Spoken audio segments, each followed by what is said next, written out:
Oh, wait. Okay. I think we're live. Out here on my phone. Also, I should probably share the stream. Don't share.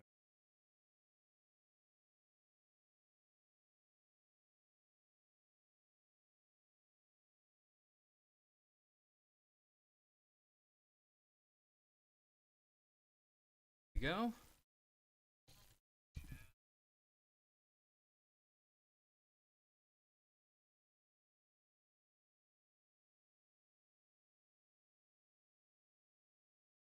Sound seems to be coming. Everything's coming through. Okay. So, we're good to go. Out of the shower. Horrendous. Alright then, so, I made a video yesterday about the H3 situation. Now, since then, I have been made aware of a couple of things. So, there's a clip going around of Ethan saying that people can just kind of use his content. This is from a while ago, back when he was doing the leftovers, San, I believe. So, I will make a comment on that because obviously this appears to be a kind of conflict of interest in comparison to what he's doing now. Now, as far as I'm aware, what he really meant by that was you could take clips, okay, which is not the full content. So he's not saying you can re-upload full videos of content. He's saying you can do little clip channels, things like that. That's not going to be a problem. And I think he was specifically talking about that setup because that is what Hassan has. He doesn't have a ream of reaction people, although he does have people reacting to his stuff, but he doesn't have like a ream of reaction. He actually has like a bunch of clip channels that operate. I guess he doesn't actually have direct involvement with them, but he doesn't just go after them. Ethan was basically trying to say he wouldn't mind people similar. Okay, so you can take that for however you want to take it. I mean, personally, that, yeah, like I say, to me that doesn't represent the idea that people can just take his content, no question, right? Now, there's another angle to this, which is the angle of that this is a trap. This is like a cynical ploy and trap by Ethan to destroy these people, basically, and to get them mired in lawsuits and whatnot. And I think I might have mentioned that in the last one as well, in the last thing. I will say, to be honest with you, I just find it to be an irrelevant point, to be just to be frank about it. And I'll get into exactly why as we watch some of this here with Khuiman, but and I'm gonna wait because I haven't watched everything that Khuiman's had to say. So I'm open to my mind being changed on this, okay? But my initial thoughts on this position is that it's kind of irrelevant if it's a trap or not, because if basically he was banking on them. Oh, Mischief's in the chat. Hey, how are you doing? Thanks for tuning in. If Even if it was a cynical ploy, which it probably is, I'm willing to take that on the chin. It probably is. It partly wanted to do it to just fight back against Hassan and his audience. I think that was like more or less the primary reason, actually, of the video. However, I do think that, like, because he registered this thing on the Library of Congress thing. He actually did this in January, so Khuiman's going to bring this up. I didn't know that, obviously, yesterday. So this was done quite a while back. So okay, the idea that this is a cynical trap or whatever, okay, it has some legs. I'm not going to sit here and say that there's nothing to that. I think that probably is true then in that case. I didn't realise that yesterday. However, I still find it to be irrelevant because when you really think about it, if they reacted in a fair use manner and they weren't explicitly stating that they were purposefully trying to subvert his product and this kind of stuff, They basically set themselves up, really. And I'll go into a bit more detail about why this point of view is kind of redundant and irrelevant, because they actually practice this idea in modern policing anyway. So we'll get into that as we go along, but for now, let's just listen to what Khuiman's got to say for him. So, guys. By the way, just so we're all clear about this, I haven't just randomly pulled this out of my arse. Mary Chew from the Mary Chew channel, who was grilling me the other day. Mary's actually been on this channel as well, and I've been on her stream a couple of times. I do love Mary to bits, but I'm going to tell you now, I think she is being a bit of a shit stirrer sending me this, because she's obviously watched my video about Ethan yesterday, and I was supporting his decision, right, to do all this. And Khuiman basically is not in support of this, right? Again, we'll let him speak for himself, but he's not in support of this. Now, this is an unlisted stream. I'm assuming he's cutting this up to make videos and stuff. Mary sent me this, okay? I didn't go out of my way to find this. Mary sent me. But I think it's worth responding, because I do have some stuff to say about this. Set of Ethan Klein lawsuits and the new Ethan Klein content nuke have been released today, okay? Now, everyone is immediately on side with this, okay? And you can see it very clearly. There are some people that are trying to thread the needle of not full-throatedly supporting it, but most people are just on side with it. Yeah, and to be honest with you, I understand why, though, because there's multiple reasons to be for it. Number one, just from like a content perspective, setting a precedent that you can't just be stealing content or knowingly coming out saying you're going to be stealing content, even if you did add some transformation to it to say that you are labeling it as an alternative means, you're kind of setting it up in a different way to like a normal React video. So because the pretense is different. So I would say that not just on that basis there's a reason to go after them, but even outside of that, their conduct, they're very poisonous to the space, not just to the political space, but everything.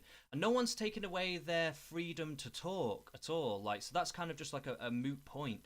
Yes, they might get sued. That's not going to stop them from streaming on YouTube. It's not going to stop them doing much of anything or saying what they want to say or their political. You can view it as them being silenced. I don't think so. They're not being infringed upon in any way, shape, or form in that respect. Now, would it maybe inhibit their ability to do it? Might they have to get real jobs now and stuff like that? Maybe that's what they fucking need. Okay, maybe they've just been spoilt children for way too long. This situation, just riding the coattails of Hassan. But also, just from like a personal perspective for H3, these people have personally aggrieved him. They've gone after his family. They're constantly insulting him and brigading him and doing all this crazy crap ever since the Leftovers podcast broke down.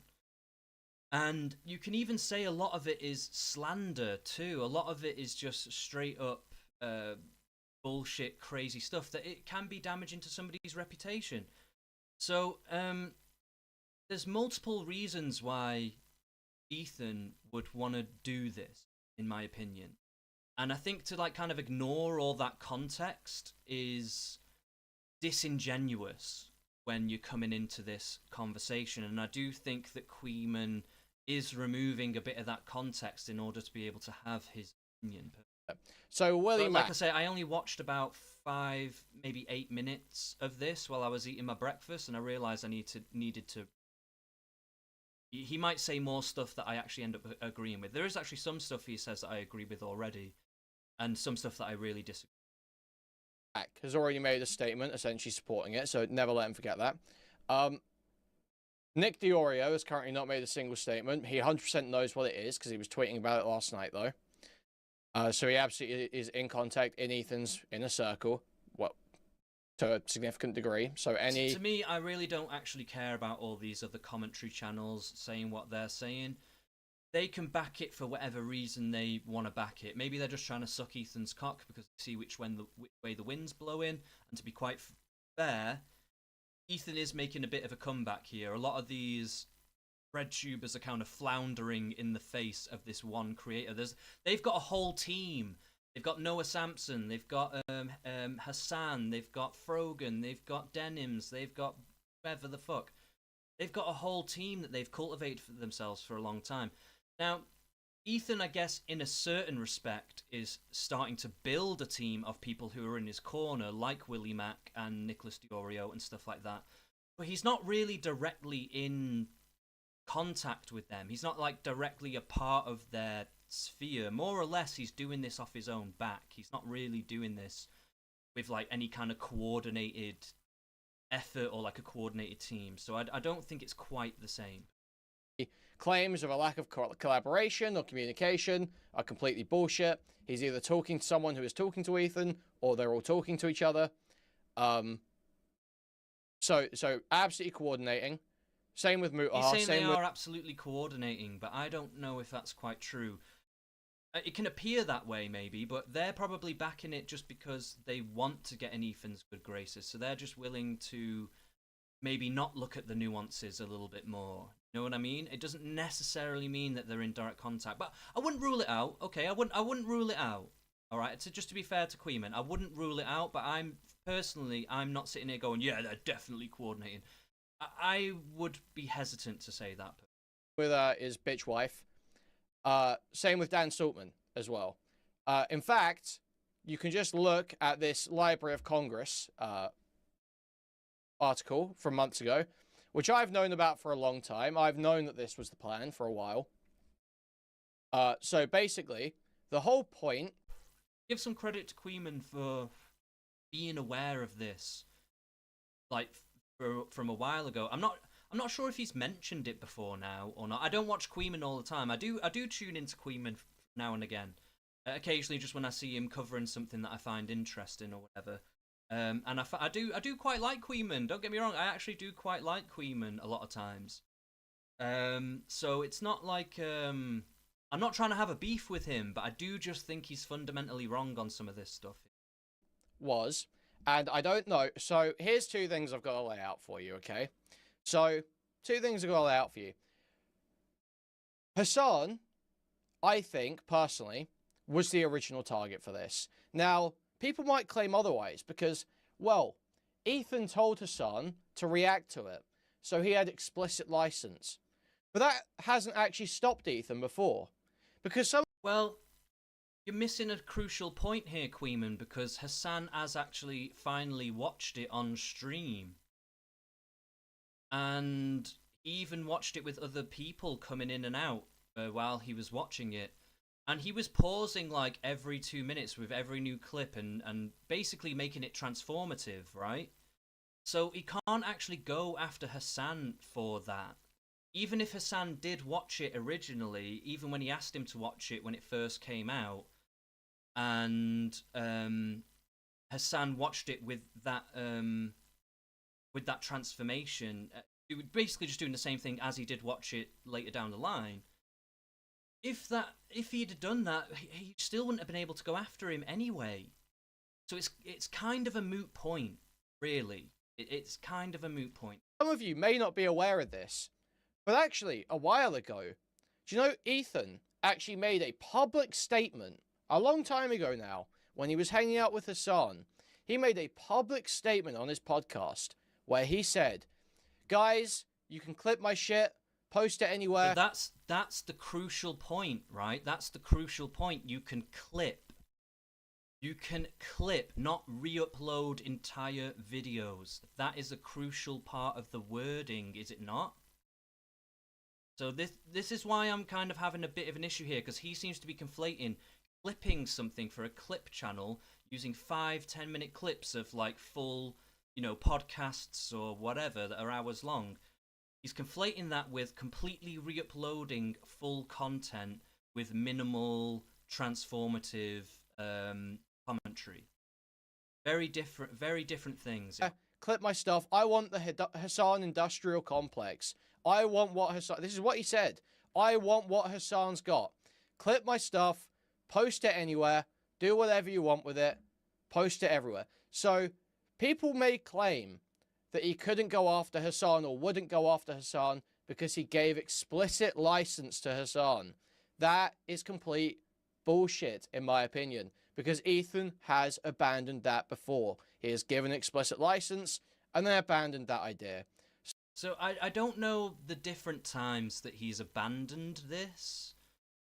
He hasn't given any examples of how or when he's abandoned this. But I'll take it at face value. I'll take it. Maybe he has seen clip people that he's gone after just for doing clips. If that's the case, then fair enough. He's been a bit of a hypocrite there. I can empathize. I can sympathize with that point of view. All right. I've not seen that. I honestly don't know. I wasn't even aware that he'd even said that before until I learnt about this last night. Okay, I saw the clip of it on Twitter because obviously people are talking about all this stuff on Twitter. So you know, I do think that yeah, I just think that was not. I just didn't know that, and I'm not sure if a lot of people necessarily knew that either. So, as far as I can tell, that's a bullshit. I would need examples of him going against this to really know, because like I can't really. I'll take it at face value to a degree, but like realistically, I am gonna need some what do you call it? I am gonna need some proof on that, really. That is a total bullshit excuse to claim that. Now, this Library of Congress listing I've known about for a long time. This is someone was on J-Stalk's stream. I'll say that much, okay? Someone was on J-Stalk's stream a long time ago talking about getting stuff registered with the Library of Congress and how the Library of Congress, when you register something under copyright with the Library of Congress, there you can be awarded statutory damages for the copyright infringement of like $250,000 or something to that effect. Now, take a look at this listing. You can't actually look at it because it's off screen, but you can look up Content Nuke on the Library of Congress and you can verify everything I'm about to say to you. I'm not lying. It's literally, they would be retarded for me to claim this exists when it doesn't. In fact, you can kind of see it here. There we go. So, you see here, this is the Content Nuke Hassan Piker, Library of Congress, registered 28th of January, 2025, on a USB flash drive. So, this was set up, this was laid as like a trap, basically. Yeah. I agree with that analysis. Okay, I agree with that analysis. It's been set up as a trap. I wasn't aware of that personally going into this yesterday when I made my comments yesterday. But even if it has been laid out as a trap, I still think it doesn't really matter. And we'll get into why in just a second, just after he makes some more comments. So here. This isn't any claim that this is about protecting Ethan's copyright. That falls completely flat to me. That's complete bullshit to me. Okay, yeah, in terms of, is this just about copyright? Copyright is kind of like the proxy, okay, to go after them. So it is still part of the equation, but I do agree with him that it might not necessarily be the primary issue that Ethan is really going after. You know what I mean, it's not like Ethan is just like, oh my god, I just care so much about copyright. I think he does care about it, but I don't think that he... I would agree that I don't know if the motivation behind all this is literally just that. So I'll give, like I say, I can agree with Khuiman on a few of these points here, you know? Because it can't be about protecting the copyright. You did not care, obviously, about the money you were going to make from the content nuke. That was not the goal of the content nuke. It was not to farm ad revenue. That was obviously not the goal. In fact, probably the main goal, more or less, was to just have a go at Hassan, right, and expose him as a hypocrite.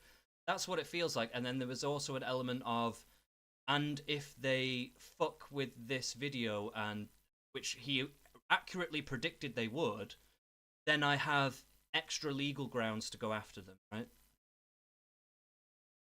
People getting people to watch it on the H3H3 Productions channel either. It wasn't trying to grow that channel. It was not about any of that. It was about making the hit piece on Hassan, because that's what he cares about doing, is destroying Hassan and his friends. So, why would you assume this is about protecting his copyright? when obviously it's laid as a trap from the start before anyone's even done anything with his copyright.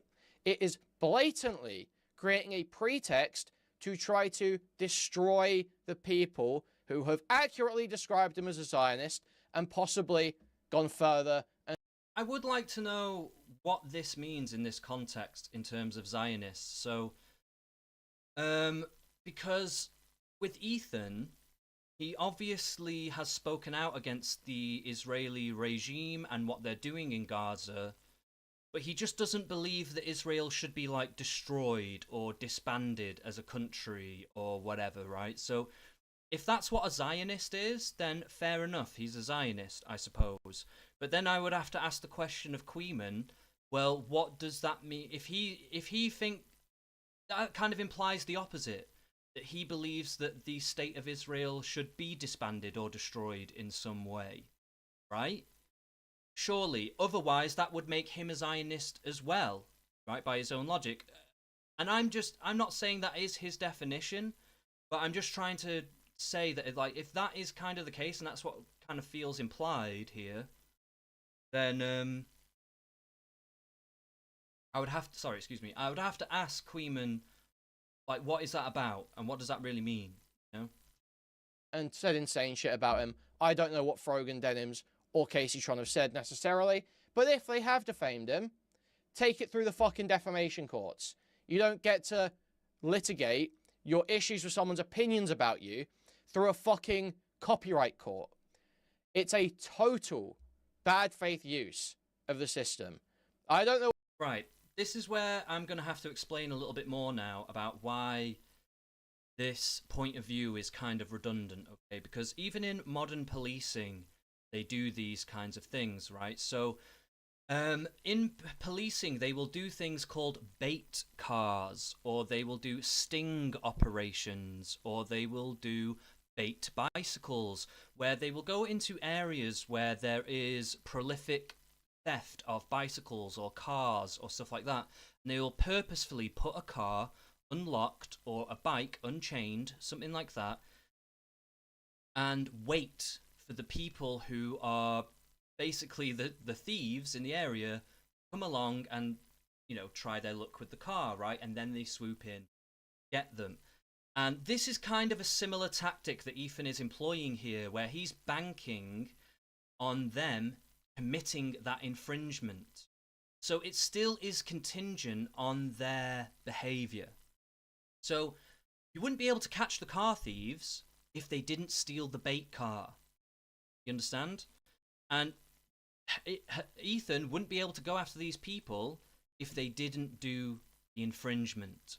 So this is why it's a completely moot point, in my opinion. I don't know whether that would be legally bad faith, but it is, by any colloquial definition, a bad faith use of it. Because your goal is not to protect copyright. Blatantly so. Anyone can prove that just from the publicly... That's just like a byproduct of it, though. ...available information. Goal was never about copyright. The goal is obviously about silencing political speech and silencing people talking shit about you. Again, wrong, though. Wrong, because him suing them on this level is more like a kind of punishment. He's not actually silencing them. He's not stopping them from being able to upload, stream on Twitch. He's not getting them banned. He's not doing anything like that to reduce their speech. He's saying that yes, you're right, he's using this as a proxy to go after them. And you can call that bad faith, fair enough. But realistically, though, like I said before, he wouldn't be able to do it unless they'd actually done it, though. So that's their own fucking problem. That's obvious to anyone with eyes and ears. So anyone supporting this on the grounds that it's a copyright dispute is a disgusting, subhuman fucking liar. That's Willie Mac, that's Lonerbox, okay? Already I've seen those two doing it. So, and the idea, by the way, we are going to go over Lonerbox's coverage, because the idea that someone who is mentally AFK 6 hours a fucking day playing World of Warcraft is going to sit there. I pushed him out. He says, oh, I would get fucked in copyright court. I would get fucked in copyright court. That's not the point, is it? Take a moral stand. You obviously don't think this is okay. You don't think it would be okay for Noah Samson to sue you into the dirt for watching one of his videos while you're half AFK.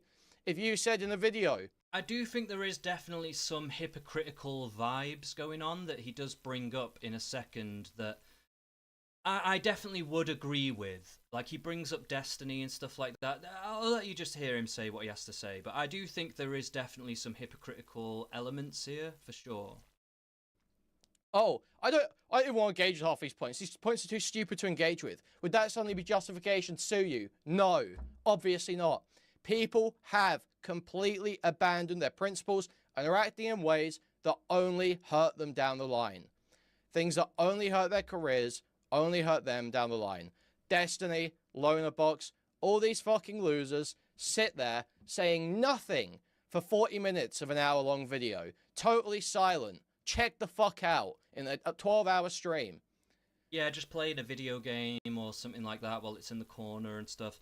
I actually do take his point here. I do think that some of these people coming out just being like, yeah, get them for copyright, and stuff like that, as if they don't also engage in similar behavior. I actually do appreciate him calling out the hypocrisy on. And now they're on board with this. It's sickening. It's sickening.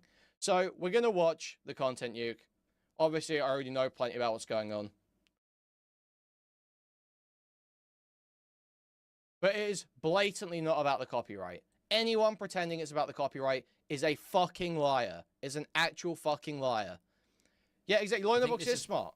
This is more or less where I got to when I was watching it. I'm not sure how much more I'll watch, because when he gets into the content nuke and stuff like that, I've already watched it, so I'm not really necessarily that interested in his analysis of that. But like, I just wanted to kind of refute some of these main points that he's bringing, because like I say, I just find some of it a little irrelevant in the overall scheme of things. Smart. That's why it's obvious what's happening here. It's obvious what's happening here. He hates these people. He's been harassed by lefties. Sure. He's okay with anything happening. Yeah. He's happy to ride. He got kicked out by Destiny and totally betrayed. Just like they were okay with anything happening. Just like they were okay with CPS coming to his house. Just like they were okay with all this brigading and harassment and all this stuff. Sending him skulls or whatever the fuck. Again, dubious about how that all went down. But, you know, I can hear the argument that maybe he did it to himself, okay? I'm not totally convinced by that argument, but hey, weirder things have happened in the world. But, yeah, I don't know. It's just, again, it's just like, so what? Yeah, he's been personally aggrieved by these people, therefore he wants to go after them. I mean, that's their own problem. If they hadn't committed a crime, well, not a literal crime, but you know what I mean, like in a very loose sense of the term. If they hadn't done the crime, so to speak, then he would have no grounds. He'd have no leg to stand on. He's happy to ride the Ethan wave. We're not pretending this isn't the case anymore. We're not pretending your incentives aren't obvious. They are. Fine. These people have completely abandoned any principles they once claimed. It is disgusting. Thank you for the $50. Maybe that is what he's more mad about, though. Is it like that people aren't just acknowledging that this is maybe a bit more malicious than just a standard copyright issue? And I can agree with him on that, actually. I think I would agree with that standpoint. It's just that his like moral indignation is centered around, oh, this was a trap, and I just think, yeah, so what? It was a trap. But they fell into the trap, and that's their own fucking problem. If you're dumb enough to take the bait, that's on you. That's literally on you. If you're a car thief and you go into the fucking bait car and steal it, that's on you.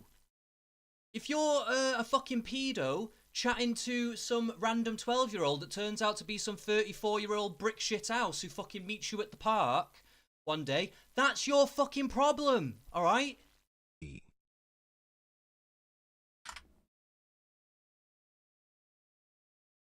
Hey man,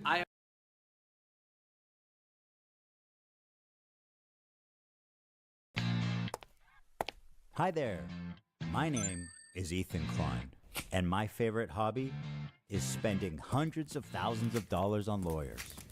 Today I invite you into my home to share my favorite pastime with you. Join me in creating generational wealth for my attorney. That is still a funny opener. Let me tell you guys a story. About a year and a half ago, it's a big conversation called ReactGate.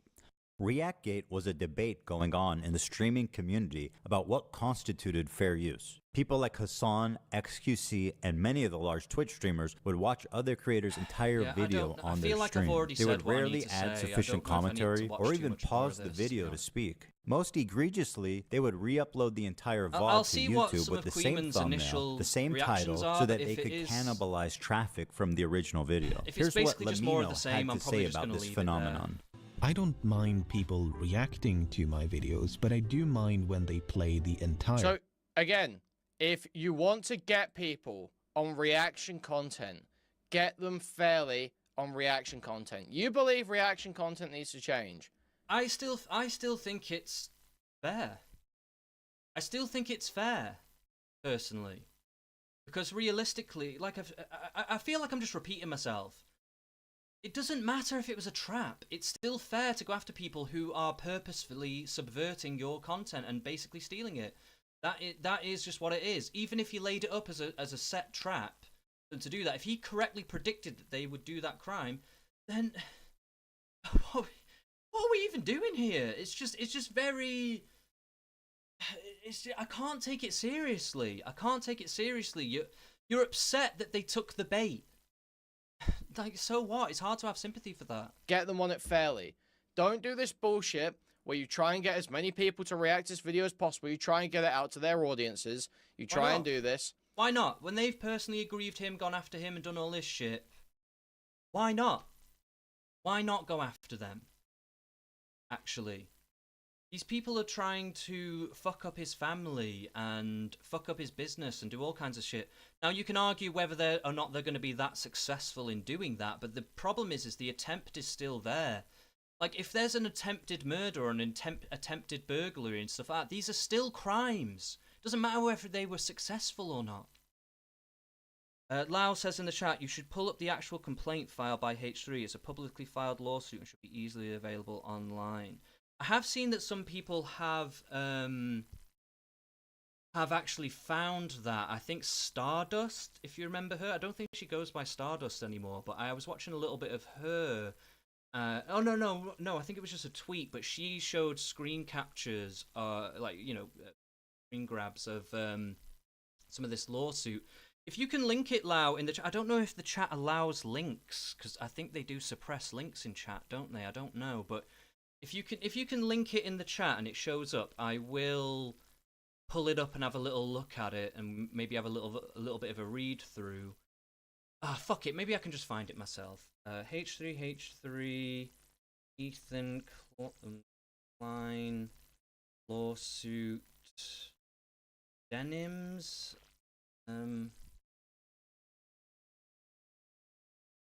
See if we can actually find the doc.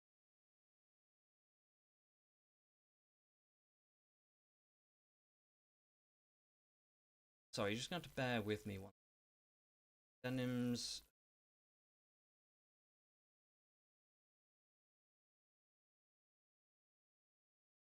I don't know where the actual document is.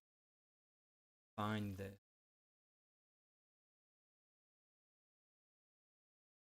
I'm not going to spend a lot of time trying to find this on stream right now, right this very second.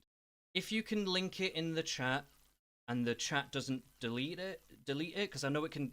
I think it's like a bot thing. They usually perceive like links as being connected to like bots and stuff. Second one is a link to all documents. Which one? Sorry, was that in the Google search? Was it second one? So it would be this. Was it the Dexa 2 one?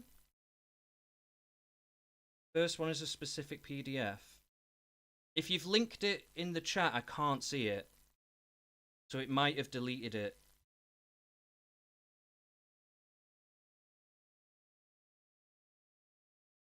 Yeah, I can't see a link in the chat. So I'm assuming maybe you mean in this Google thing. Maybe there's a link to it in this article.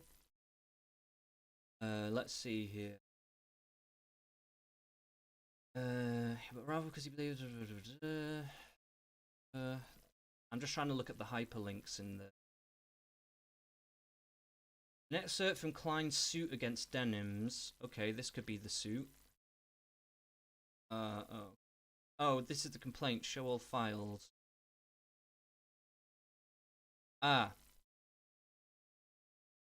Okay, we found it. We found it, guys.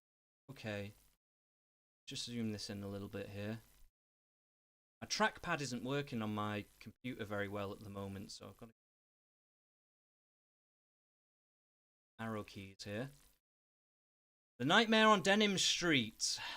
We're relying on you to stay live so we don't have to give the nuke views. Yeah, I'm going to stream it since he's confirmed it's coming out today. I'm going to stream it. Well, guys, I mean, I don't know if that's... In of itself, that is not damning. But obviously he's compiling certain things, right? I sent a link in chat archive. Yes, go back to... Yeah, good. Okay, all right, yeah. Yeah, I think it just... it deletes links in the chat. I think it's like a bot thing to dissuade bot, because bots do just post like random links to like, you know, fucking scam shit or whatever. Anyway, introduction. This lawsuit is about ending the practice of lazy reaction videos that copy entire... Right, okay, so... Again, this is not necessarily to say that his primary reason for doing this isn't to kind of trap them or whatever. He's got to say this legally, because if he's going to bring the lawsuit, he's got to bring like a legal precedent. He can't just come in going, these people have been mean to me and have been harassing me, so I want to do a copyright thing. No, he had to actually like gain the grounds to go after them on copyright grounds, right? So that's why he's got to phrase it and put it in this way, because this is a legal document for a very specific thing. This lawsuit is about ending the practice of lazy reaction videos that, sorry, I feel like my face is in the way of this, isn't it, a little bit here? Let me just move my in the bottom. Oh, I need to bring it to one side a little bit. Hold on. Yeah, there we go. Yeah, we can actually read it now. Okay. So, lazy reaction videos that copy entire copyrighted works and purposely siphon views and revenue away from the original. Over 7 years ago, the owners of Plaintiff Ted Entertainment, Inc., Ethan and Ela Klein, established a legal standard of fair use reaction videos in this lawsuit. As a genre, reaction videos vary wildly in terms of purpose, structure, and the extent to which they rely on potentially copyrighted material. Reaction videos, like the Klein video, that intersperse short segments of another's work with criticism and commentary, constitute fair use. In contrast, reaction videos that are more akin to a group viewing session do not. So that is, I'm assuming these bits after that are in relation to how fair use was outlined in the original lawsuit. This case involves a group viewing session hosted by defendant Alexandra, whatever her bloody name is, aka Denims. Denims specifically intended her group viewing session to siphon views and revenue away from TEI's copyrighted works. Denims timed her group viewing sessions to coincide with the exact moment, blah blah blah blah blah. The moderators of H3 Snark subreddit heavily promoted Denim's group sessions as an alternative to the original works of H3. As a direct result, Denim's group viewing sessions of the works peaked at approximately 45,800 concurrent viewers. When her previous stream only achieved approximately 3,300. So this is like a substantial increase and subversion of views away from the work. So I can see what he's outlining here. Again, he's still going to have to fight his case on this, because I still think there is some reasonable doubt on Denim's side. I would say it's probably not in her favour, but she still has some grounds to defend herself, I would say. I'm not going to say it's like a slam dunk case, more or less, but like most lazy reaction videos, Denims peppers her group viewing sessions of... I will say these lazy reaction... This wording, you could classify this as poisoning the well, maybe? Hard to say. I don't know how much that holds weight in like these kind of civil legal courts. But if he's written it in there, and I'm sure he's gone over it with his lawyers and stuff, so I'm assuming it must be kosher, but...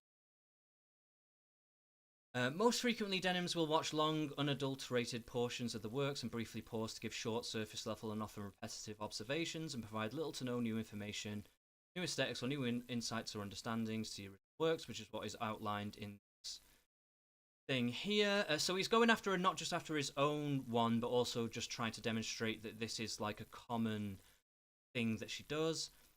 Other times, Denim's commentary has little to no critical bearing on the style or substance of the works. Blah, blah, blah, blah, blah. On the rare occasion... This is 80 pages long. I don't think I can read this whole fucking thing. That's a big ask.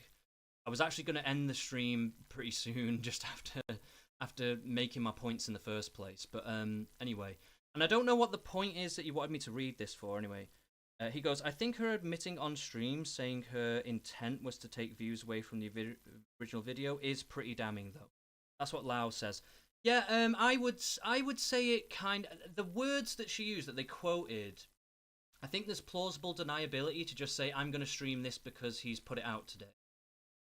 But I do think he outlined in the video there were certain times that she was literally saying, yes, we want to take views away. So, yeah, so basically, yeah, I think that is fairly damning, to be honest. I think that's pretty damning. Jurisdiction and venue, so he's saying that this is... where it's all legal, like where doing it from and stuff, I guess. Parties. These are just outlining who the people are, I guess. Factual allegations. So this is going about when that was founded, his company, blah, blah. This is just outlining some legal precedents and stuff like that. Lars has agreed. I think Allow is just saying that he agrees. I can't read all. Nice attempt. Right, here we go. Hold on. Alt left's answer to Kellyanne Conway. Denim's LARP's live action roleplay as a revolutionary from the comfort of a bedroom in California. She's a prolific purveyor of misinformation, speaks with great confidence on topics where her knowledge leaves much to be desired. Very accurate analysis. Denims repeatedly inserts herself into public controversies by employing poor judgment, knee-jerk contrarianism, a consistent impulse to defend indefensible, including copyright infringement, terrorism, and extremism. Denims is one of the most loyal and ardent defenders of Hassan Piker, the most prominent alt-left streamer on Twitch. Much like Scientologists engage in fair game, Denims ruthlessly attacks with reckless abandon anyone who disagrees with her on Hassan. She parrots Hassan's style, rhetoric, and content strategy. As such, she has assumed a leading role in Hassan's waiting room, a collection of streamers who cultishly follow Hassan and parasitically leech off his audience by streaming before and after him. Now, I don't like that framing because orbiters and stuff like that, it is a genuine thing that can happen, and I don't think it's, like, wrong for that to happen. Like, again, this is kind of like poison in the well a little bit. Like, I hate... Don't get me wrong, I actually do hate these people. I do find them, like, completely poisonous and toxic. But to go after them, to creating this kind of, like, little ecosystem for themselves, I think that's pretty fair game in the world of streaming, to be honest. So I can't really... I don't find myself, like, being like, yeah, like, every point they're making, I'm not like, yeah, this is such a good point. It's, like, some of it I'm a little bit like, this is kind of weak. Like, who cares? If they stream before Hassan, like, what difference does that make? They're just creating, like, a kind of little streamer ecosystem. Lots of streamers do. Denims read on November, whatever. Denims read Osama bin Laden's letter to America in its entirety on stream. She frequently expressed agreement and support for the letter, such as, America deserved 9/11. I can't disavow facts, man. I can't. Frequently, when Denims is embroiled, again, this seems irrelevant to the copyright thing. Again, this feels a bit like character assassination type stuff. I don't know how much this will stand up in court, really.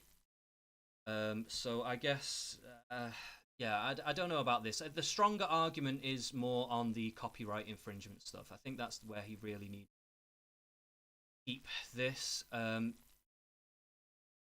Denim's involvement in the public controversy known as Reactgate provides great insight into her willful disregard for copyright. So this is other clips that he's provided in that video that we watched yesterday. So yeah, I mean, honestly, this is, to me, I'm not really seeing the great value in going through this because he's already basically more or less outline. Why has he included that imam? What is his that imam from Palestine who met with?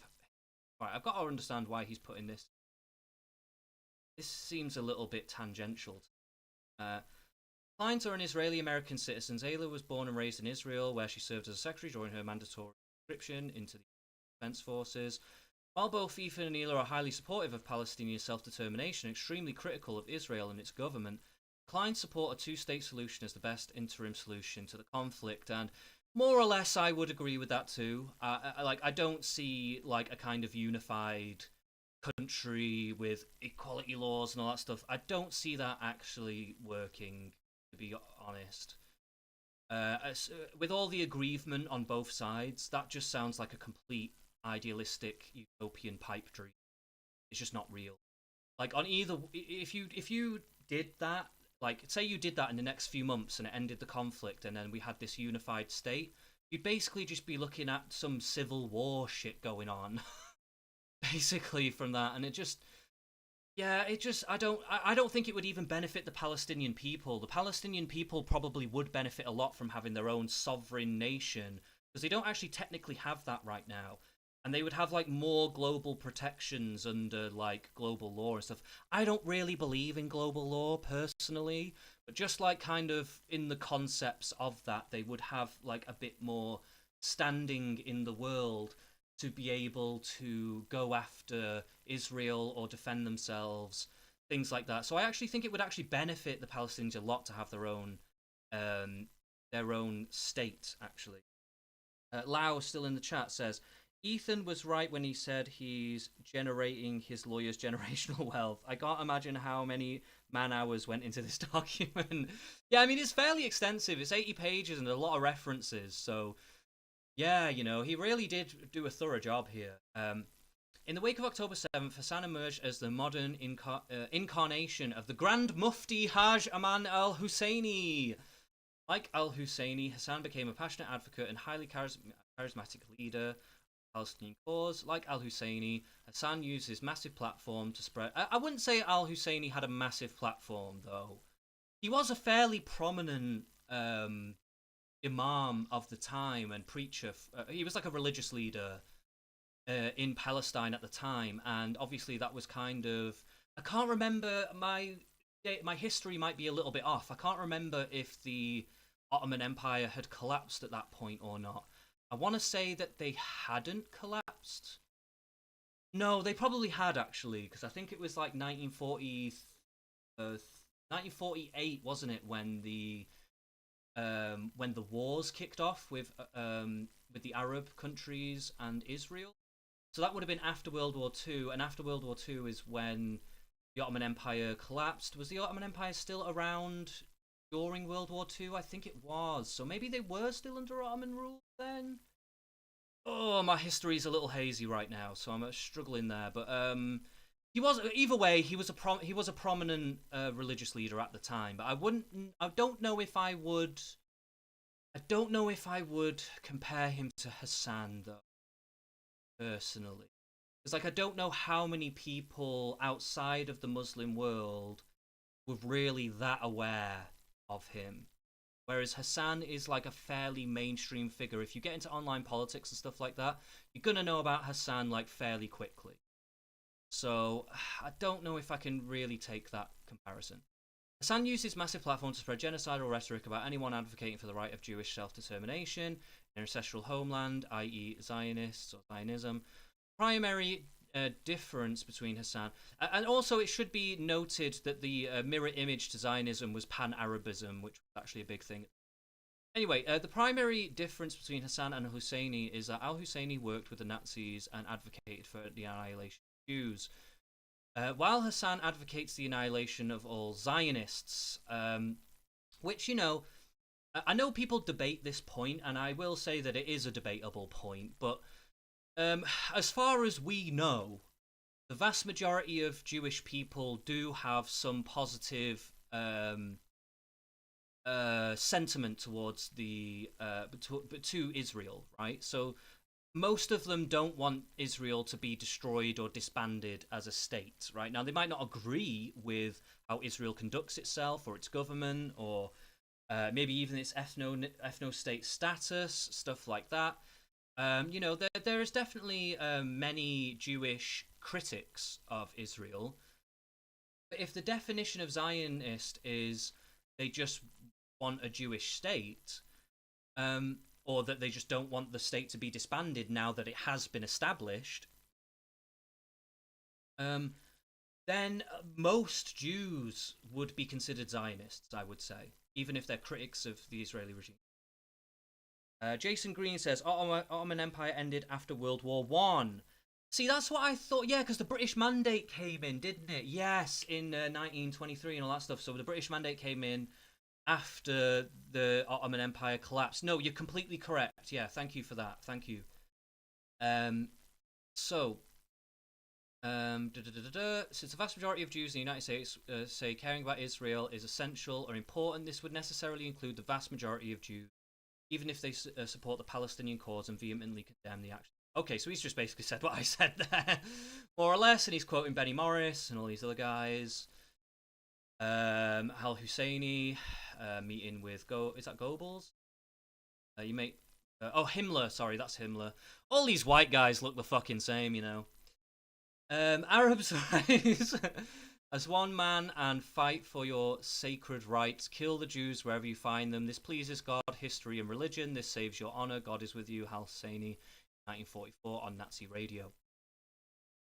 Yeah, so it is interesting. I find it very interesting, the kind of intersection between Islam and Nazi ideology in their anti-Semitism. So obviously they don't agree in many aspects, like, you know, in like kind of racial hierarchies or religion and things like that, but they did find common ground in their anti-Semitism, and I do find that part of history very interesting. And realistically, not a lot has changed in the Arab world. Oh, I say Arab world, that's not true, because Arabs are more diverse than just Muslims. They're primarily Muslims, but there's many Arabs who are Christian or other religions, like Zoroastrians and stuff like that as well. Or even just different versions of Islam as well. You know, there is more than just Sunni Islam. So, you know, I'm not going to sit here and say it's like all Muslims, but there is a very, very substantial amount of Muslims who have pretty deep-running anti-Semitic points of view. So I think that is worth exploring, you know, like why, you know, like how this can intersect.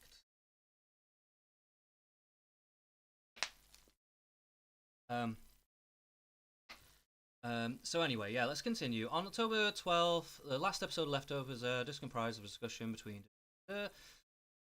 Again, I understand that they're trying to give context to the situation.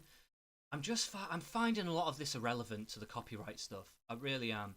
Okay, so now we're getting to the rampant copyright infringement. So he's kind of outlined who these people are, why they're bad people, why going after them on copyright grounds is not only like a legal or like a civil legal issue, but also kind of like a political issue, I suppose. But with free speech in America, like, it just seems like a moot point, right? Like, you can't, as much as I hate their opinions, even if they were on the side of Nazis, even if that were true, they're still protected by the First Amendment in America, right? So it's one of them where I struggle to understand why this would be relevant to a legal case, because it's freedom of speech at the end of the day. It's just freedom of speech. You can hate what they're saying, but and I hate it too, but it is freedom of speech, no matter what you want to say. Despite their hatred towards the clients, the users of H3 Snark had an insatiable appetite for H3 content. The H3 Snark users, however, did not want H3. I'll use H3 instead of TI because it doesn't make sense. To receive any viewers, they're saying that for legal reasons, but for this we'll say H3 so we know. receive any viewers or advertising revenue for consumption of just broke my own rule. H3's content. As a result, H3 Snark became a locus of copyright infringement of the H3 content as detailed below. One method of the H3 Snark mods employed to consume H3 content was to share links of H3 content on YouTube. A website provides unauthorized access to YouTube videos and publicly performs them. Oh, so this is like a kind of pirate. I guess this has been made by socialists or something, but this is kind of like a pirate version of YouTube that re-uploads YouTube content to a separate platform. I mean, that is just straight up stealing for sure. Yeah, if it's not the original content creators putting it up there, it's other people doing it on a separate platform. Yes, that would constitute theft, 100%. Lau says, there's an undercurrent of anti-Semitism in every country. Check out the 1939 pro-Nazi rally in Madison Square Garden. Crazy part of history. Oh yeah, for sure. Don't get me... I'm not trying to sit here and absolve all other countries. Like, obviously, everyone's got their elements of extremists from any side. It's like the Bolsheviks are kind of like the extremists of the socialists. You know, you've got the Nazis. You know, you've got the... racial extremists, Christian extremists, there's Muslim extremists, there's all kinds of extremists, guys. There's all kinds of extremists. We're just talking about this particular situation, okay? That's what I'm bringing up, stuff that is relevant to what we're talking about. I'm not trying to cover every single fucking extremist group on the planet to try and make a point here. Relevant. One method, blah, blah, blah, blah. Oh, I just read. But yeah, this YouTube thing, I think, is actually pretty bad. And if they were also, when they were streaming this, if they were actually purposefully using this YouTube platform as while they were streaming the content as well, then they're already engaged in a part of the theft. They're already watching pirated. It's essentially pirated onto another platform, and then they're restreaming it as a means to take away views. So there's multiple levels to that being copyrighted. So he should have just led with this in the first place. All this extra stuff about them being like kind of the equivalent to the modern day Al Husseini, like, I don't subscribe to that. I think that's actually a bad move. I think that waters down their case, actually. Once the live stream ended, the H3 Snark mods concealed the evidence of their copyright infringement in the live chat logs. Below are the true and correct screenshots of H3 Snark mods spamming the live chat with the YouTube links to... Right, okay, yeah. But he can't really go after them, but I guess what he's trying to say is they platform these creators and say, go and watch these guys, go. So he's trying to say that there's like a kind of coordinated effort to pirate and subvert these things, which is absolutely fine to point out. TEI issues, takedown notices. Oh, by the way, just for a quick point about this undercurrent of anti-Semitism thing. When I say undercurrent of anti-Semitism in the Muslim world, okay, it's not the same as... Although there was a fair amount of Nazis in the US in the 1940s, in reality, in comparison to the majority of the public, they were definitely still a fairly sizable like minority. Like, let's be generous and say maybe about 10% of the American public were into that. Now that's still a sizable portion of the American public, but there's still 90% of the American public that were like, no, this is probably fucked up, right? And we're more in the kind of classical liberal standpoint of the American values and whatever, and like we don't like authoritarianism and stuff. So I would say that like that's not the same as in the Arab, I keep calling it the Arab world, I mean the Muslim world. In the Muslim world, where it's more like 40%, okay? Maybe even higher. It's very, very pervasive. Like, it's huge. It's also written into some of their holy texts that a lot of them take very seriously. So I just don't think it's quite the same. So now he's done some takedown notices. So H3 began to fight back against the copyright infringement on H3 Snark by issuing takedown notices. H3 was extremely surgical about which H3 Snark posts would be subject to these takedowns. relying on the most pertinent fair use decisions. So he wasn't being frivolous. It wasn't just any time they showed content. It was when they were very specifically breaking these rules. So Lau saying, you're a smart guy. As a fan of reading long legal documents, history, and geopolitics, I can see you actually know what you're talking about. Earned my sub, and I'm a H3. Thank you, Lau. I do appreciate that. Yes, I am a bit of a history buff. I would not say I'm a scholar, but I do really love to get into my history and see all sides and try to look at it in a realistic way. Like, I do think history is a better way of looking at human behavior and gaining a human theory of mind than, say, sociology and stuff. Sociology can be supplementive to that. I'm not saying sociology is completely bullshit, but we all know that sociology has a replication crisis, and I just don't think you can lay your hat on sociology as the thing to use to understand humanity and people and whatnot. I think psychology, psychoanalysis, religion, history, things like that, these things are probably much better to gain a human theory of mind about human nature and stuff like that, and also biology and stuff as well, of course. I think these are much better ways to analyze things than sociology, like, on its own. I think sociology, way too many progressives and stuff like that use sociology as their crux for everything, or just like random philosophy, like Marxism or certain progressive critical theories and stuff like that. They use that as their means to understand people in the world, and I don't think that's a good way of understanding things. Mark Twain said, history doesn't repeat itself, but it does often rhyme. Yeah, obviously that's a classic quote. Everybody knows that quote, and I think there's a lot of truth to it, and mainly that is because the human condition hasn't really changed much in 3,000 years. Like, if you ever read like ancient authors like Aristotle and stuff like that, and their observations of populace and people and government systems and stuff like that, you start to realize that shit ain't really fucking changed much, to be honest. And that's what makes learning those ancient perspectives really valuable, because then you can start to see how it mirrors the modern day and how people haven't changed. People really like to think that, like, oh, we've got all this technology, we've got this education that they didn't have back in the day, so we're just so much smarter now and stuff. When in reality, humans have barely changed in their biology, their incentives, their drives, their psychology. It's barely changed in that respect. Lao says, I don't even know how to say this. Thucydides. Is that how you say that? Thucydides? I have no idea how to say that one, man. Thucydides is the GOAT. That's what he's saying. If you know who that guy is, go look him up.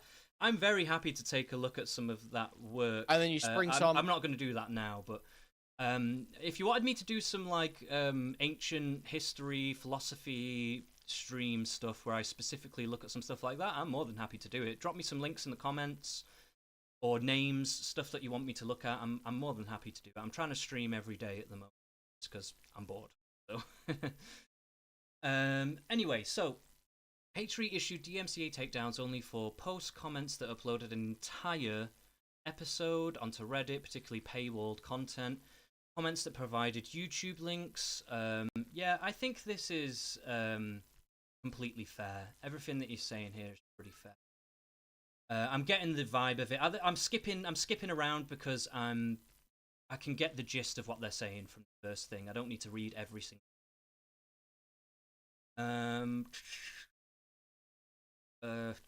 So it's just going over the different takedowns that they've done. Whatever. I'm assuming, based on what they've said, I'm assuming a lot of these are pretty fair takedowns. Yeah, there's a bunch of these. I don't think any. So some of them have lied about it and stuff like that, which will hurt their case, of course. H3 creates and registers the nuke. By the fall of 2024, Ethan and Neil Klein's concern reached a fever pitch over Hassan radicalizing his audience with propaganda from Ansar Allah, aka the Houthis, Hezbollah, and Hamas. I will say that is actually a genuine issue, and it's separate to this. I don't even know how you would go after this legally necessarily, but I'm not even sure if it is a legal matter per se, but there is definitely an issue with some of these platforms, well, Twitch in particular, obviously, and these people like Hassan and whatnot, platforming literal actual terrorists. Now, it's one thing to maybe have some sympathies for why these terrorists may be doing what they're doing. I can have actually some sympathy for that, alright? Like, there is, like, extreme shit going on in the Middle East, and I can understand why people get radicalized into certain things and whatever, right? I'm not like a heartless person. I can see why these extremist groups can form sometimes.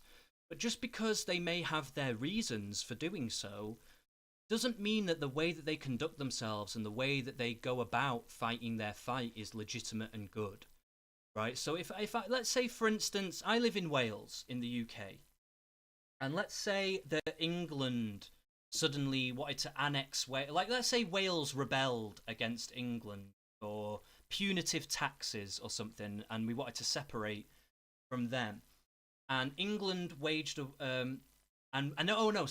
and there was a legitimate cause. We're being like oppressed. We're being punitively taxed. We're like maybe even being like repressed if we try and protest and riot about it, right?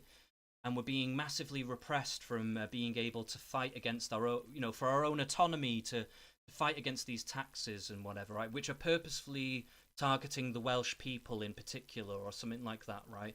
This wouldn't happen, but I'm just saying, let's just humour me for a second. Say that started to happen.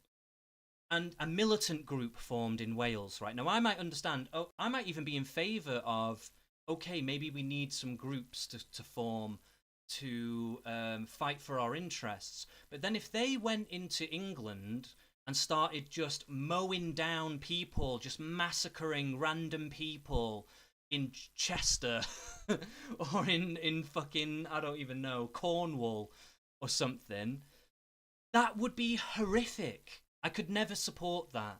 Even if I supported the underlying cause and I understood why these militias were forming, I could not back them if they then turned that into a thing where they're just killing innocent people. Can't do it. Not gonna do it. So, if they were fighting only the government, and yes, maybe there would be potentially times where innocents get caught in the crossfire, which is a horrible tragedy. But I could totally understand that in a totally different that to me, that's just like a totally different context. You're fighting the actual powers that be. You're fighting those military forces. You're fighting the government. You're fighting the police. That to me is more valid than just randomly going around just subjugating people. That's complete fucked up nonsense that nobody should be engaged in. And unfortunately, a lot of these Islamic extremist groups, though I can, and like I say, like I can understand where they're coming from to a degree, a lot of them are horrifically oppressed and stuff like that. The way they go about doing their shit is really fucked up, and they have child soldiers, and they're attacking innocent people, they're raping, they're doing all kinds of crazy shit, okay? So we can't just sit here condoning that like it's nothing. And these fucking retarded leftoid streamers just play propaganda from them, they platform them on their streams. It is a concern. It is genuinely a concern. Lau says, history's first example of how demagoguery ends republics. Oh, that's what oh, okay, sorry, he's explaining this guide to me. History of the Peloponnesian War, first historical account that is actually proven true, covers the end of the Athenian democracy during the rise of the oligarchs. Ah, that's really fucking interesting and very pertinent to today.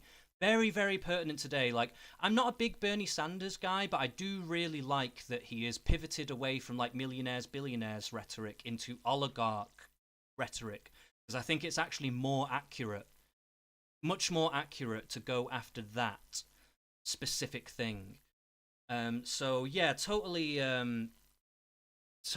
pertinent to look at that. In fact, yeah, I may actually go over that on stream. I might not literally read the texts, but I might find, like, a decent YouTube video that kind of sums it up and gives like good analysis on it, so we can have a little just get up to date with it. But I may try and find, if that's on Audible or something like that, I might try and get the audio book of that if it exists. because that sounds incredibly interesting, very, very interesting. I'm assuming there's lots of parallels to what we're witnessing today. It's written 2,500 years ago. Yeah, I love reading stuff from so long ago because I love seeing the parallels. It's so fascinating.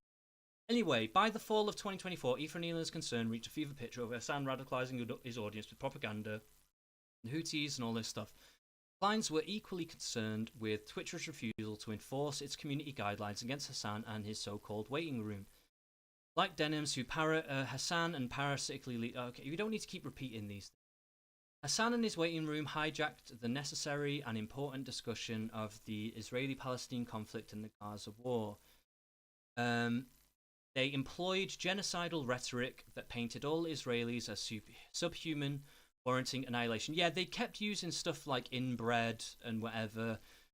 And I'm not gonna lie, man, there might actually be some truth to the inbred claims with some of these like really orthodox Jewish people, but to try and say this about Jews in general is obviously just false.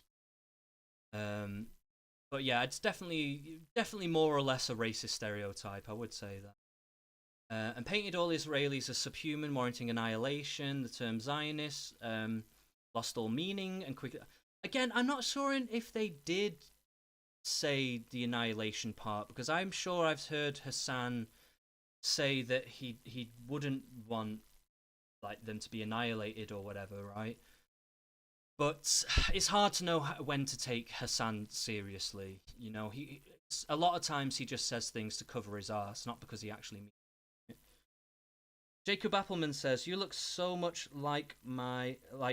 Stampy Cat." Mr. Stampy Cat. I don't even know who that is. Mr. Stampy Cat.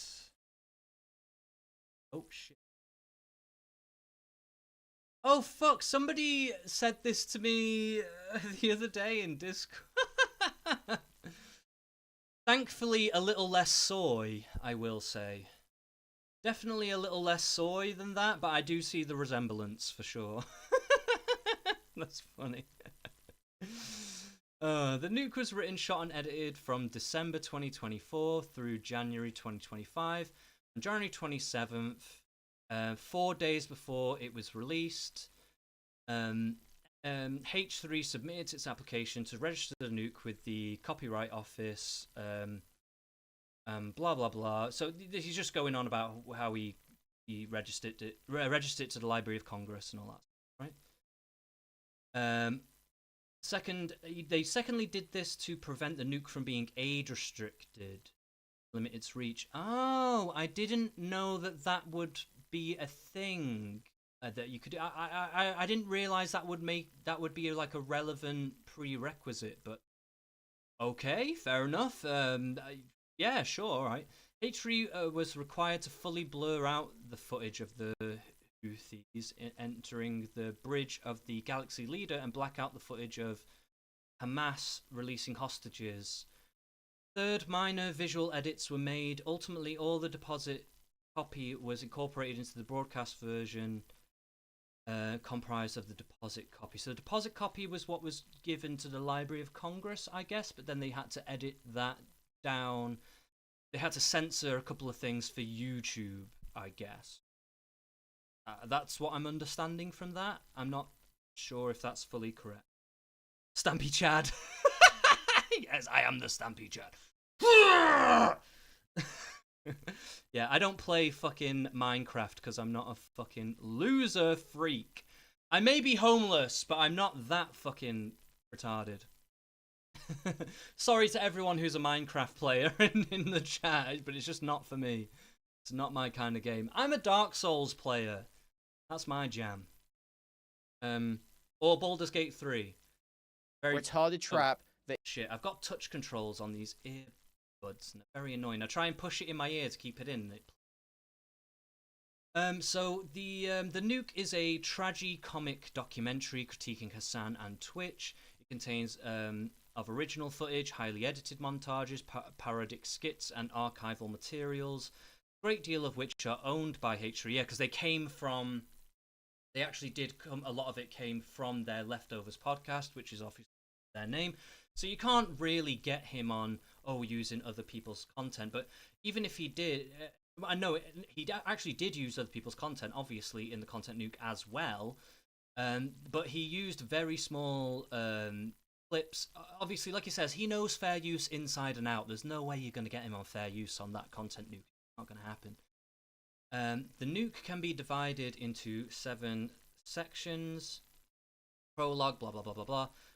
We don't need to go through like what all this is. We've watched the content. Just explaining what it is. We don't need to know about this. Hezbollah section. Yeah, most of this is just content nuke shit. Don't really fucking need to know. Be frank. Sorry, I'm actually getting a lot of messages today. I'm really popular today, so I probably need to stop streaming soon. On to some people. The countdown episode and its registration. H3 Start promotes denims as a substitute to nuke. Blah blah, we already know this. He already applied that before. Law of fair use and reaction videos. Fair use is codified in blah blah blah. In this section, he outlines the law around it. First factor also relates to justification. What? I can't actually talk today. I keep like stuttering and stuff, and I have no idea why. I was very clear yesterday. I felt very clear-headed. Today I feel a bit. A critical book review illustrates how a secondary use must be justified both in the broad and narrow sense. Blah blah blah blah blah. When a defendant copies more than is necessary to facilitate comment or criticism.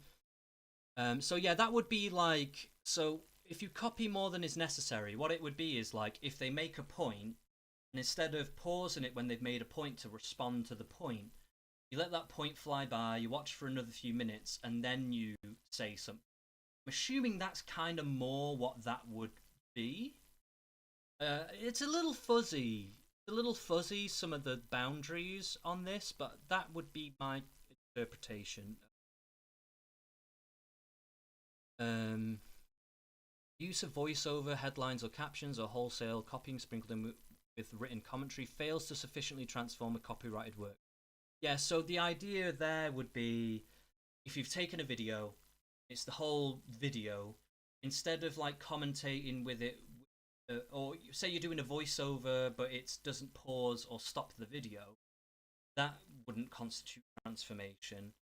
And headlines or captions, so if you have like, instead of having someone talking, you just have words of commentary over the top, but it's still just the full video, that still wouldn't constitute transformation. So just outlining some of this stuff. To me, it's fine to bring it up in the legal, in terms of the legal document, this is perfectly sound to outline the boundaries, outline what is or isn't fair, all that stuff, but it's just not very interesting for us to read about right now. I feel like we're all more or less aware of what that is, right? We've got to be more or less aware of what. So, by the way, I don't know if you guys are all still in chat. Please don't be afraid to get in chat. I am responding to chat, and please give a like, subscribe, all that shit. I don't like to shield myself too much. I find it very cringe, but occasionally I'm gonna say do all that fucking crap, alright? So please, if you like what I'm doing, if you like what I'm saying, I'm doing all kinds of streaming. I'm streaming all different topics lately. I've been doing a lot of very serious stuff, mostly on my channel. I'm trying to move away from that. I want to do some stuff that's a little bit more drama, a little bit more fun. You know, reviewing some music maybe. I'm actually thinking about reviewing some music later. Seen that a bunch of new songs have dropped actually on the trending on YouTube. Thinking about maybe covering some of them. But yeah, just doing some more fun content, fun React content and stuff that is not so bogged down in like politics and serious stuff. I will still talk about that stuff, by the way, though. 100%, I'll still talk about that stuff. I'm just trying to make it so it's not all about that, you know, all the time. I think that's been my big mistake with streaming, is just really focusing in on like these very niche political topics. Anyway, what's this now? We're on oh, it's just more fair use crap. We don't need to know about it. Denim's group viewing session failed to make a fair use of the countdown episode. So, I am actually interested to see what his counterpoint here is, because there is an argument about the Denim's reaction in particular that her VOD is something like 4 hours long, which constitutes that she had more.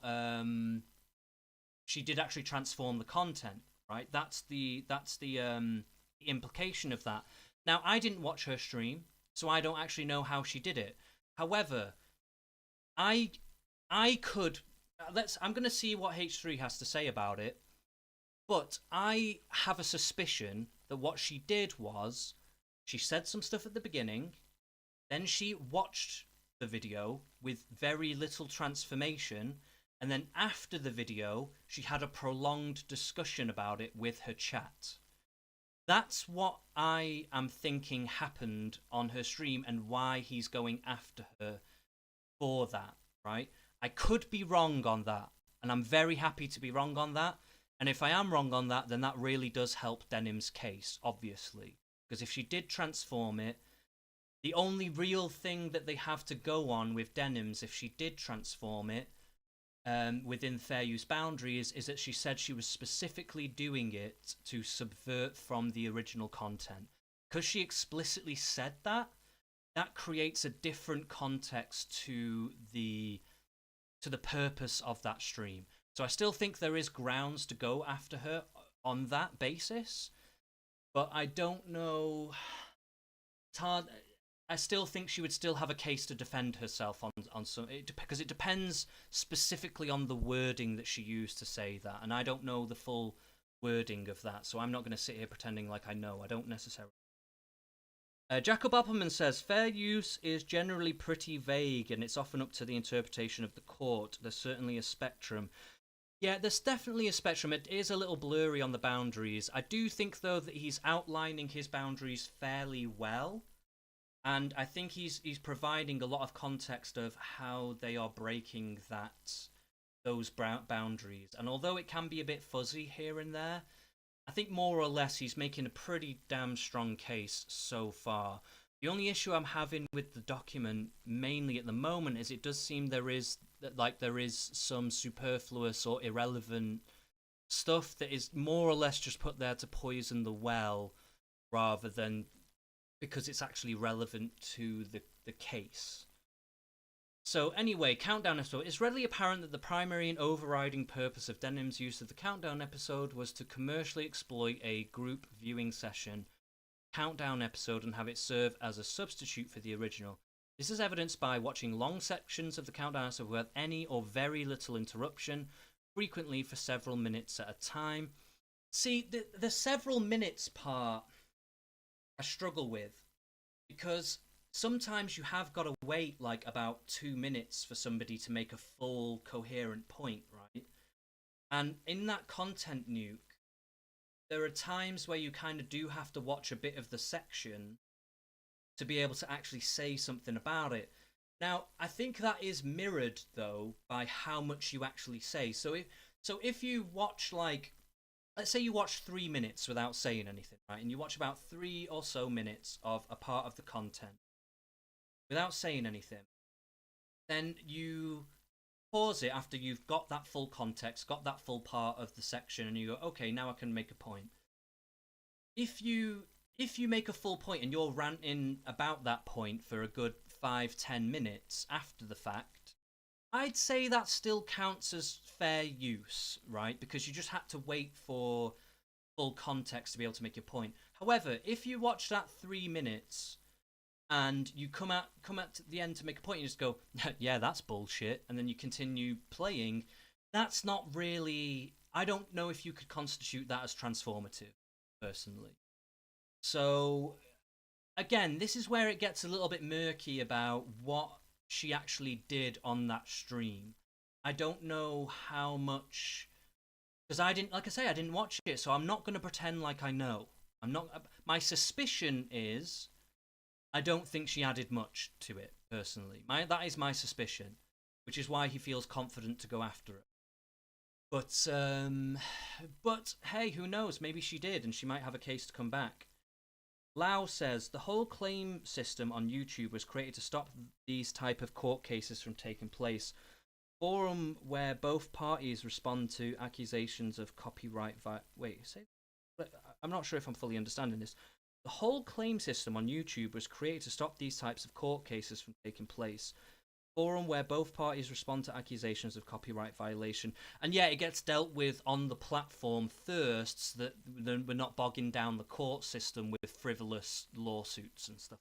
Yeah, I think issue is though, and I don't know if he's brought this up on here. I don't know, and it probably would be a good thing to do. I don't know if he has done it. Maybe we'll see as we go further into the document. But if he did try and do what are they called, a DMCA claim or a copyright claim on Twitch against these VODs, against these streams, and they were denied by Twitch because Twitch obviously have a bias for these creators, then they have kind of forced his hand to go into a civil legal framework, right? So I take your point. I think that is true. That is the point of how they've created the system on YouTube and Twitch, and a lot of these media companies will have these things embedded into the platform. So yeah, to avoid these kinds of lawsuits, but realistically, if the platform is not willing to comply or not willing to engage with copyright claims just due to favoritism, then he is fundamentally just forced into going the legal route. And in a completely separate instance, Denims provides an empty chair reaction, i.e. letting the countdown episode play while Denims is completely off screen, which I do think is egregious. You really shouldn't do that. I remember when I first started doing React content years ago, and I was unsure about this, because obviously when you get people in chat, you want to keep them entertained, you want to keep them engaged, and you still want them to be there. And occasionally, you know, when I first started doing it, I did that. I would go to the toilet or something and let the video play. But after a little while, and this was before Reactgate, this was way before all that. This was like before all Reactgate and all that kind of stuff. After a certain amount of time, I did think to myself, wait a minute, this is not fair. I can't just be doing that, you know. I can't just be leaving it playing and blah, blah, blah. And just on my own back, just my own realization, I just thought, you know what, that's unfair. I won't do that anymore. Yeah, I did it because I was unsure what to do. I was a new streamer. I was trying to engage the audience. But at this point in time, that again, like I say, that was before Reactgate and all that stuff, years before that. So now that we're at this point in time where we've had Reactgate, we've had these lawsuits, we understand what fair use is now, we've had all this stuff going on, I don't think there's much of an excuse for that anymore. So I do agree with him here that you can't just be walking away from a stream, letting it play while you're going taking a 20-minute shit. You know what I mean? Jacob Appleman says, if she actually didn't add a lot, that along with the statement of watch me instead of the original is probably enough to fit the market replacement argument. Yeah, I'm not sure. I don't know the legal precedent of market replacement. I don't know what would constitute a market replacement or not. I mean, obviously, there's the obvious example of straight up just ripping off a DVD, you know, ripping a movie from Disney, putting it on a DVD and selling it on the high street or something like that, you know, in the town centre. You know, I can see, obviously, that is literally just, you know, straight up a market replacement, right? Or even, like, you know, when they pirate online and all that stuff. So that's like the obvious stuff. This stuff with the streaming and the transformation and blah, blah, blah, I'm not 100% sure what would constitute a market replacement in that situation. I would probably agree with you, Jacob. I would probably agree with you that it probably does. It probably does constitute that, but because I just don't know the law and the case law around it, I can't really say that for certain. Because there is still some, from the quotes that I've seen of her saying how she's going to do this, the wording does leave some plausible deniability to just say, oh, I just wanted to stream this today because it's a big video more, right? Now I think we all know that obviously her intent was to take those views. No, wait a minute. What am I saying? I'm pretty sure she did openly say that, right? She did openly say that. There's clips that you put in the video, right?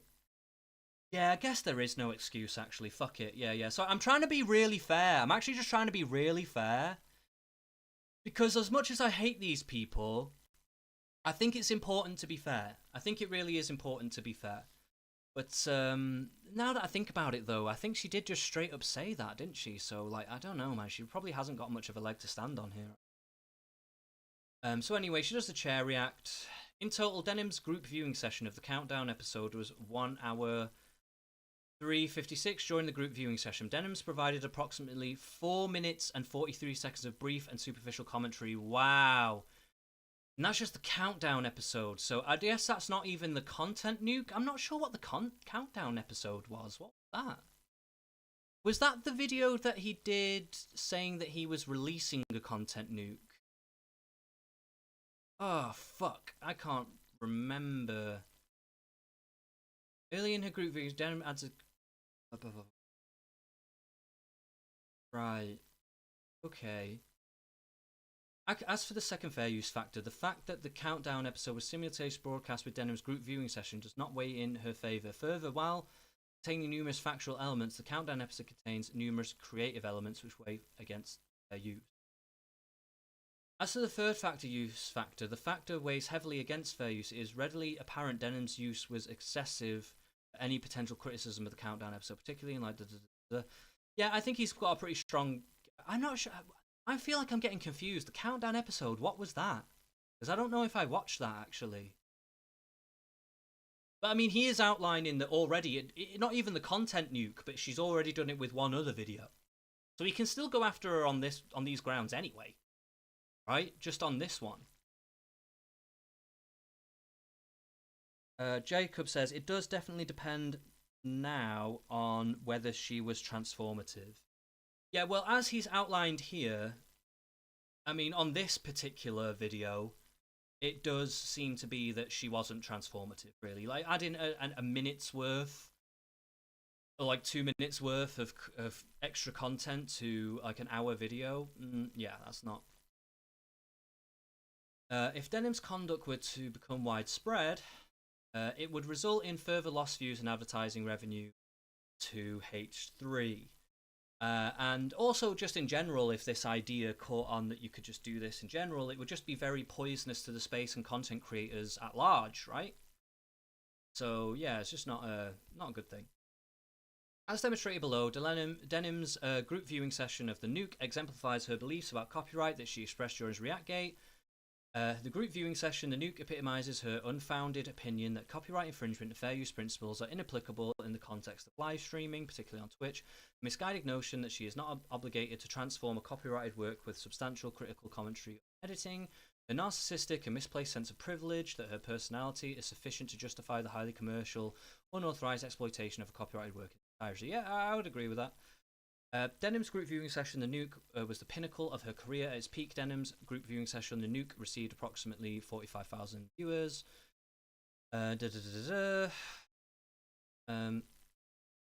days leading up to her group viewing session, Denim's peak concurrent viewers ranged from approximately 3,100 to 4,500. After her group viewing session, the nuke, Denim's concurrent viewers ranged from 5 to 6. So she's actually gained off that as well. She's profited and gained off stealing that content. I think that's what he's trying to insinuate there. Below are true and correct screenshots from the page Twitch channel, so he's evidencing that rise in viewership. It's readily apparent that the primary and overriding purpose of Denim's group viewing session of the nuke was to provide substitute for the original, and it was equally obvious that any commentary of the nuke was an afterthought. Denim's made numerous statements explicitly stating her group viewing. He didn't. Is he going to actually outline how much, how transformative it was, like he did with the Countdown one? Denim's entitled her group viewer session, Ethan Klein Hassan Content Nuke Watch Party, This Is Not a Drill. Shortly before her group viewing session, Denim's read a message from her chat stating, "We're relying on you to stay live so we don't give more views to the nuke." Yeah, okay, that's definitely explicit.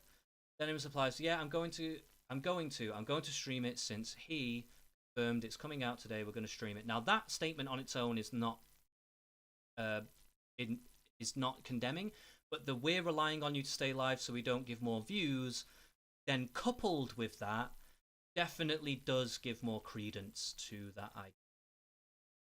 She prominently displayed a chyron? I don't even know what that means.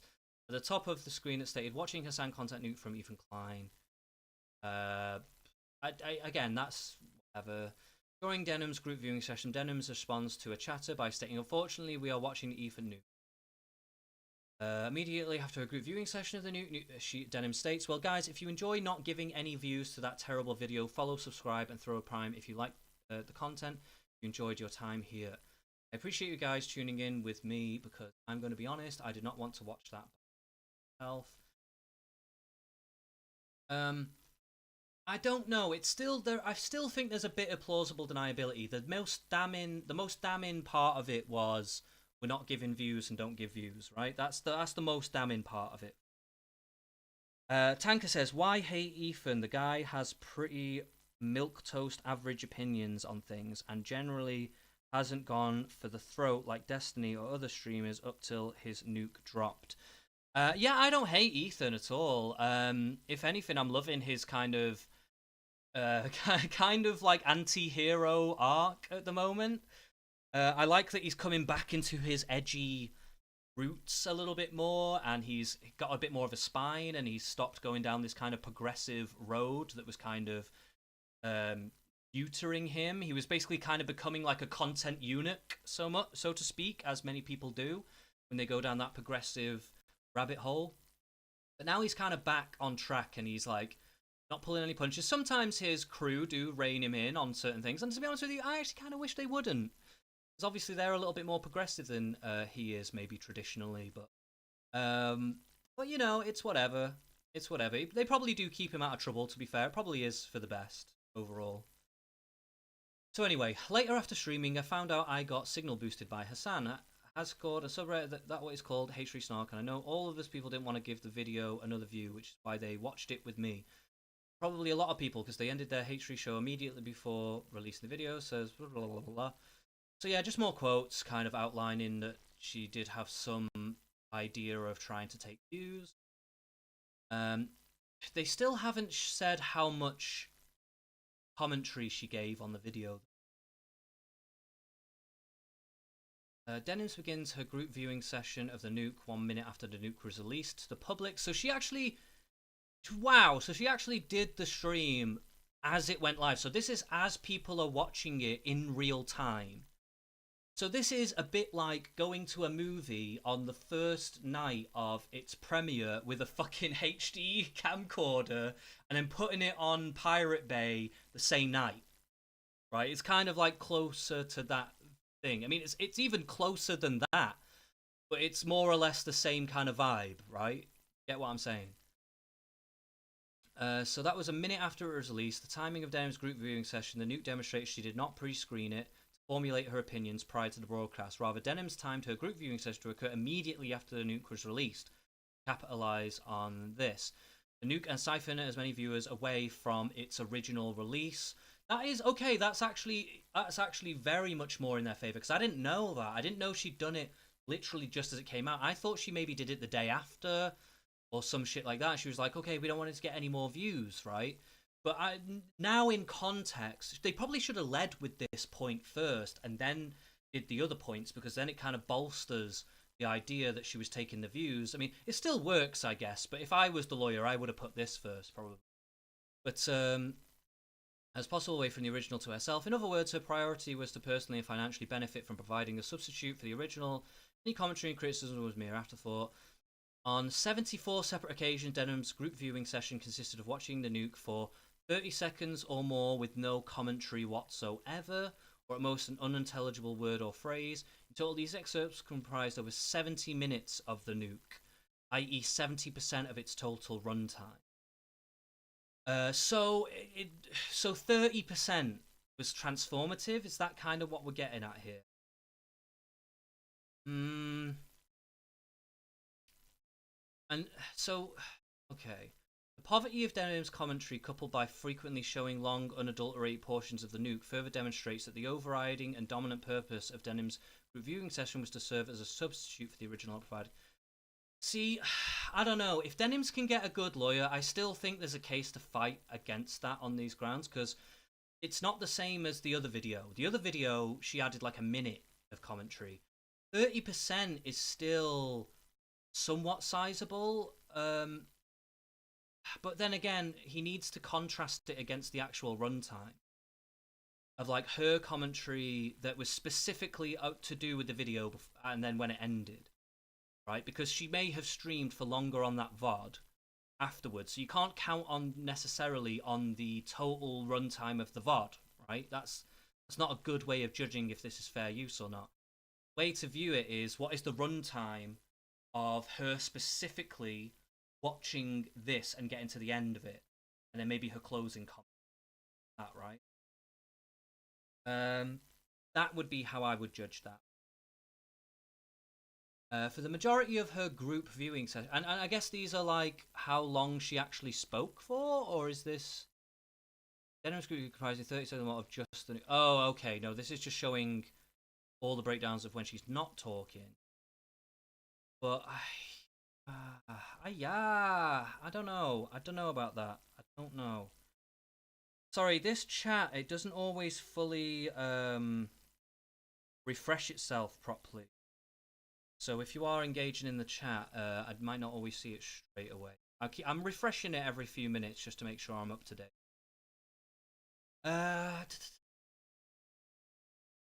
During Denim's group viewing session, she admits she is not providing sufficient commentary because she does not want to pause frequently. This further emphasizes the primary purpose of her group. It would be good if they actually cut out that... Oh, the quote is here. Okay, fair. If I sat here and explained why he was wrong for like half of these things, we would be here for another 20 hours. I've gone in and tried to explain why he's incorrect on like 1 in every 10 incorrect takes, because I'm not trying to spend an entire week here. Well, you know what? Maybe you should have, Denims. Did you ever think that maybe you're not a smart person? Maybe you should have done that. And if you really want to thoroughly debunk, because realistically, the issue is that she can't really thoroughly debunk it, so she can only actually stop it in quote-unquote debunk from her, like, kind of very limited Marxist perspective. I don't even believe she even knows that much Marxist theory, but her very limited socialist point of view, progressive point of view, I'm not convinced that she would even adequately be able to debunk most of that anyway. Second quote, I don't even understand what to say about that because, yeah, this is wrong because of this, this, and this. Another wrong take, another wrong take. Okay, well, I just paused it for 10 minutes. I feel bad pausing it again because surely there'll be something better here. But you're not even saying what is wrong about it. I mean, I guess this is just a small quote, so maybe she did actually say what was wrong. Maybe she did specify more, but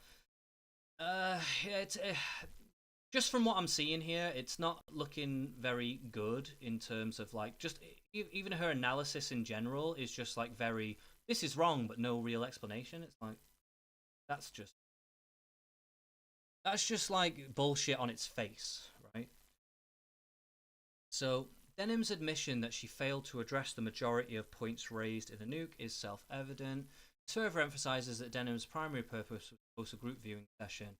Whatever, Denim fails to address the following points raised in the prologue of the nuke. Don't really care about her points, what her criticism was. Denim fails to address the following points raised in the Hezbollah. I don't really care. Her analysis is shit, yeah, you know that.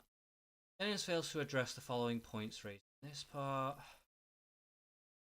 Isn't it weird that a lot of these clips are like 5 seconds short? No, 5 seconds long, 5 seconds short.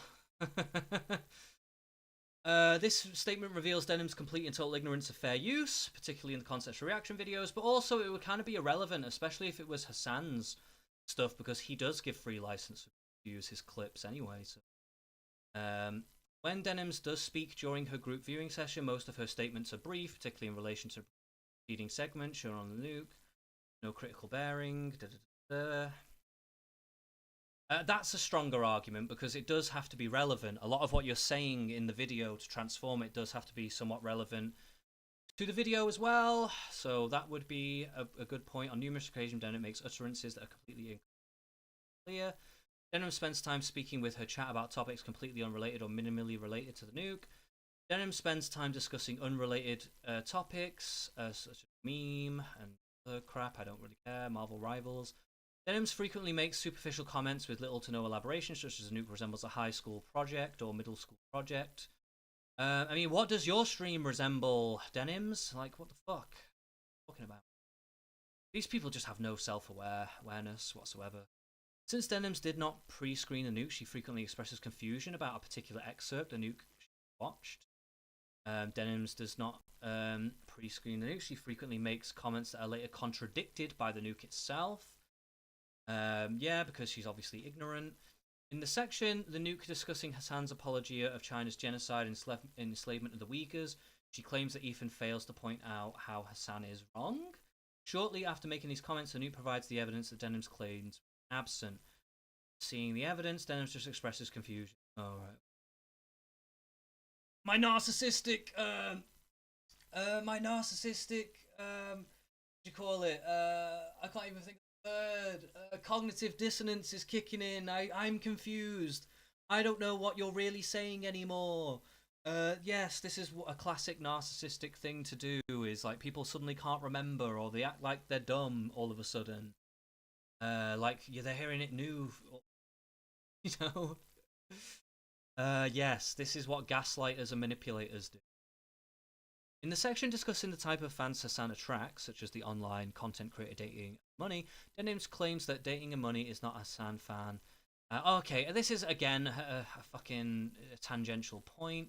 I know that he's like throwing everything, right? He's trying to throw everything into the case and to see what sticks and to just kind of have it out there all laid out with every reference. It's just completely irrefutable. Everything that he says about them is there in black and white. I will say I understand his intention behind that, but I do think it can...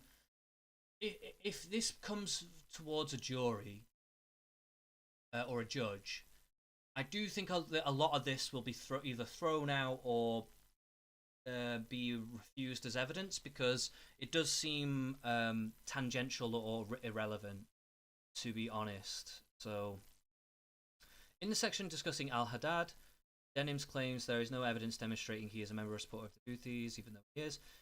In the section discussing Nasrallah, Denims claims that the difference between... It's just other shit that, to me, it's just whatever. I guess in a way it does back up the point that it's not relevant and stuff like that, but her being ignorant, it's still relevant to the video even if she's wrong. So I still don't know if this would hold up in the court.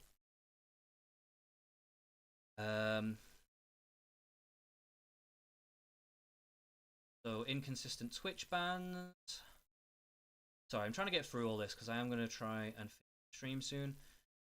True to form, Denims makes statements based on hallucinatory. This is all mainly Denim stuff. Again, racism against Israelis. After he was criticised for calling Gallant a really good guy. Again, just a lot of irrelevant stuff that I'm not that interested in, I'm not gonna lie.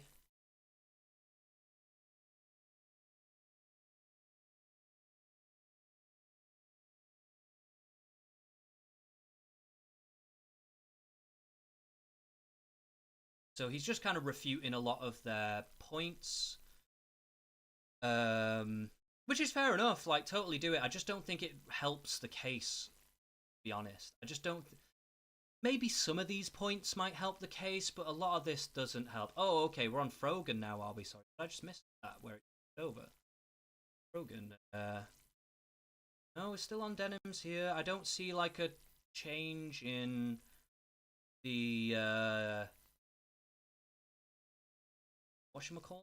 Yeah, I don't see a big change here. Yeah, just a lot of points. This is more just like almost like a political debate, a fact-checking debate that has been put into a legal document, and I'm not sure it matters, to be honest. Doesn't seem that relevant to the copyright strike. A statement. Well, guys, if you enjoy not giving any views to that terrible video, follow, subscribe. Okay, we've got another quote of that. Okay, we've got more fair use stuff here. As to the second fair use factor, the fact that Nuke was released a minute prior to the group does not weigh in her favour. Further, while containing numerous documentary factual elements, the Nuke contains numerous creative elements. Right, so he's saying, point of that, isn't this a repeat of something that's been said before? First claim for relief. H3 incorporates by reference the allegation contained. H3 is the soul of the copyright. The countdown episode on the Nuke. Yeah, okay. Okay, whatever. Okay, that's the complaint. All right. Well, my conclusion after looking at that, and a lot of it was just stuff that I don't think needed to be in there, but I understand why he put it in there, just from like a personal perspective. I understand why he put it in there. And I'm not gonna lie, if I was in his position, I may have done the same. I'm not sure, because it obviously is very contentious and is emotionally driven on some level. So I do get it. I do get it to a degree, but I think a lot of it kind of waters down the case. The strongest case is more or less the copyright claims and stuff like that. I'm not sure how far this is going to go with Frogan and the others. They may still be implicated, but it seems like it's mainly Denims that he's really honing in on here. Now, he did actually do a tweet. If I go onto X, right, you're going to actually see my porn for a second. X.com. If you caught that for a split. Oh my god, you will find out that I am very into big booty Latinas. I'm sorry about it, guys. It's a weakness that I have. A kryptonite, you might say. Yes, he did actually do a tweet. Ethan did a tweet. Where is it? That is not in here. He did a tweet. What is it? H3, where he's saying that he's gonna sue a bunch of other people too, including Hassan. So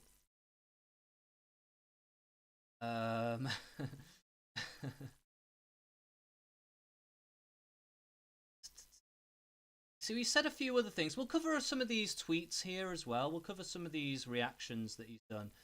I don't know if you guys want to watch the Idubbz concern trolling video as well. I was thinking of ending the stream, but I have wanted to watch this Idubbz video, and it might be like a good addendum to this, just because it feels like it's probably connected in a way to this situation. Obviously, they've had a public beef recently. In my opinion, was more or less just retarded as fuck on Ian's side. You can tell that he's just jumping ship to the progressive side just because it's the only place where he has any kind of support at the moment. It's very cynical.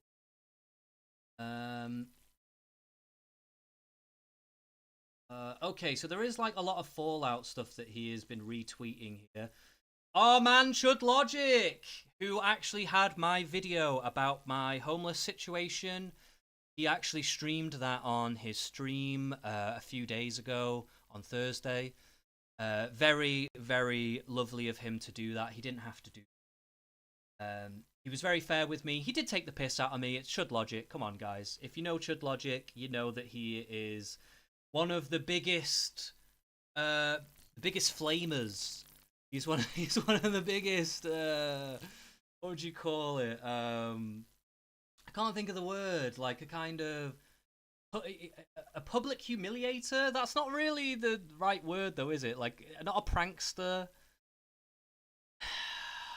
He's a roaster. He's a very big public roaster, and he's very known for that. So I do think he was actually very fair with me. He did roast me a few times, and I told him he could do that. Because at the end of the day, even though it's very serious, what I'm going through, it is very serious situation that I'm in. Realistically, I also know it's crazy. It's very crazy, and it's hard to believe at times. Some of the things that I'm saying, it is hard to believe, and I'm totally aware of that. I'm not a not unself-aware person. It may come off like that sometimes when I'm just telling you what's happening, because people are very uncomfortable to hear men's issues. They're very uncomfortable to hear men talk about their vulnerabilities or the abuses that they go through and that. But I think it's very important for men to do that. We need to normalize that more. I'm not saying that every man should just become a fucking bitch and cry and moan every day. I'm not making my whole channel about this situation. You know, if you watch all my streams since then, I've done some debates. I've done an Azealia Banks review of her song. I'm doing this now. I'm doing the H3 thing. Like, you know what I mean? I'm not making my whole personality about my victimhood or whatever. It is still true. This stuff is still happening to me. So like, it's not in the background of my life. So if you're interested in learning about that, you can go watch that video. But Chud Logic, honestly, it's very funny to me that H3 has reposted him. Yeah, Chud Logic really did me a solid. He showed the video on stream. There was a few people in the chat being like pure cunts. Like, most people were taking the piss out of me, going, get a job and all this stuff. And I get it. They're just being dickheads, you know. And it was more tongue-in-cheek, most of it. Most of it was not bothering me. But there was a couple of people in there who were just being turbo cunts. Like, you could tell that they are just extremely sociopathic in certain respects, where they just have no compassion whatsoever. Like, it doesn't matter what you're going through, what position you've been put in, or whatever, like what abuse you've gone through, they're just going to be like, this is all your fault. You know what I mean? It's like, that to me is just indicative of a very kind of disgusting personality. Like, imagine being in a relationship with somebody like that. You know, sometimes when you see these people in chats or comment sections and stuff like that are like, you know, they're going onto people's videos who are talking about their issues and talking about that they've recently, like, I was recently made homeless 2 weeks ago. Okay, so this is all still very fresh. Turning it around to me going, yeah, get a job and all this stuff. It's obviously bullshit. I know I'm looking for a job, obviously. It's like the lowest common denominator bullshit. Like, of course that is on the cards for me. I'm not just some layabout. I've been working since I'm 14. So they're just ignorant people. But if their instant reaction is that kind of thing, you're kind of revealing something about your character.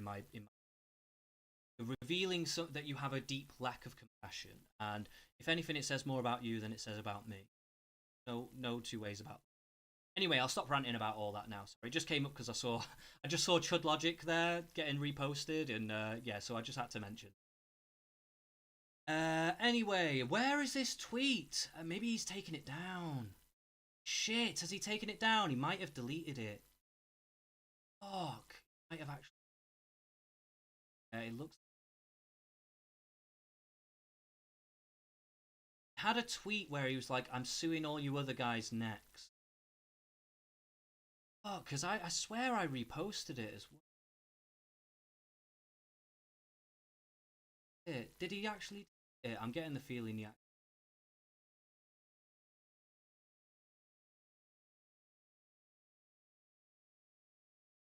Oh, he's getting. Or have I just gone past it? He's reposting JREG. Oh, wait, no, I've just searched. I'm not on his. Fuck me! Why am I such an idiot? I'm such a fucking idiot. Oh, I'm fucking on the search function still, aren't I? What the fuck? What the fuck am I doing? God, I'm such an idiot. Right, sorry guys. Ah, fuck, I just clicked. Ah. Sorry guys, I'm just being a boomer. Being a full-on boomer. Hold on a sec. Wait a minute. Why are all the tweets not loading? Why are the tweets not loading? 62 posts? What? Has he like nuked his Twitter? Or is it just not loading for me properly? Wait, has he nuked his Twitter?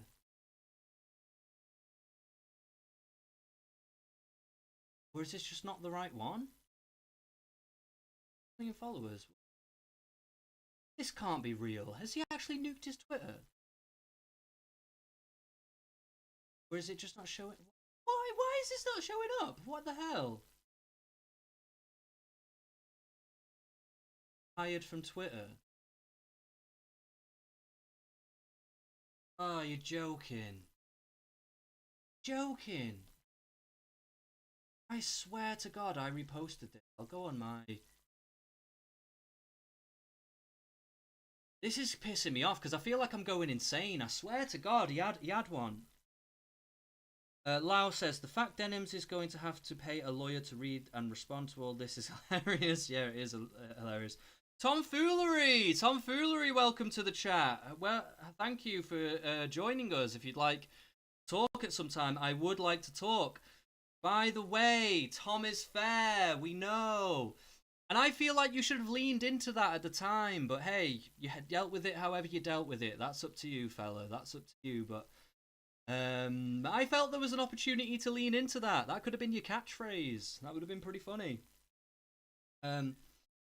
Jacob says, yeah, it's a very Tom Field, you saying a liar. I'm not I don't remember saying a liar. I don't know who I said was lying or not. I don't know if you're saying Ethan's a liar.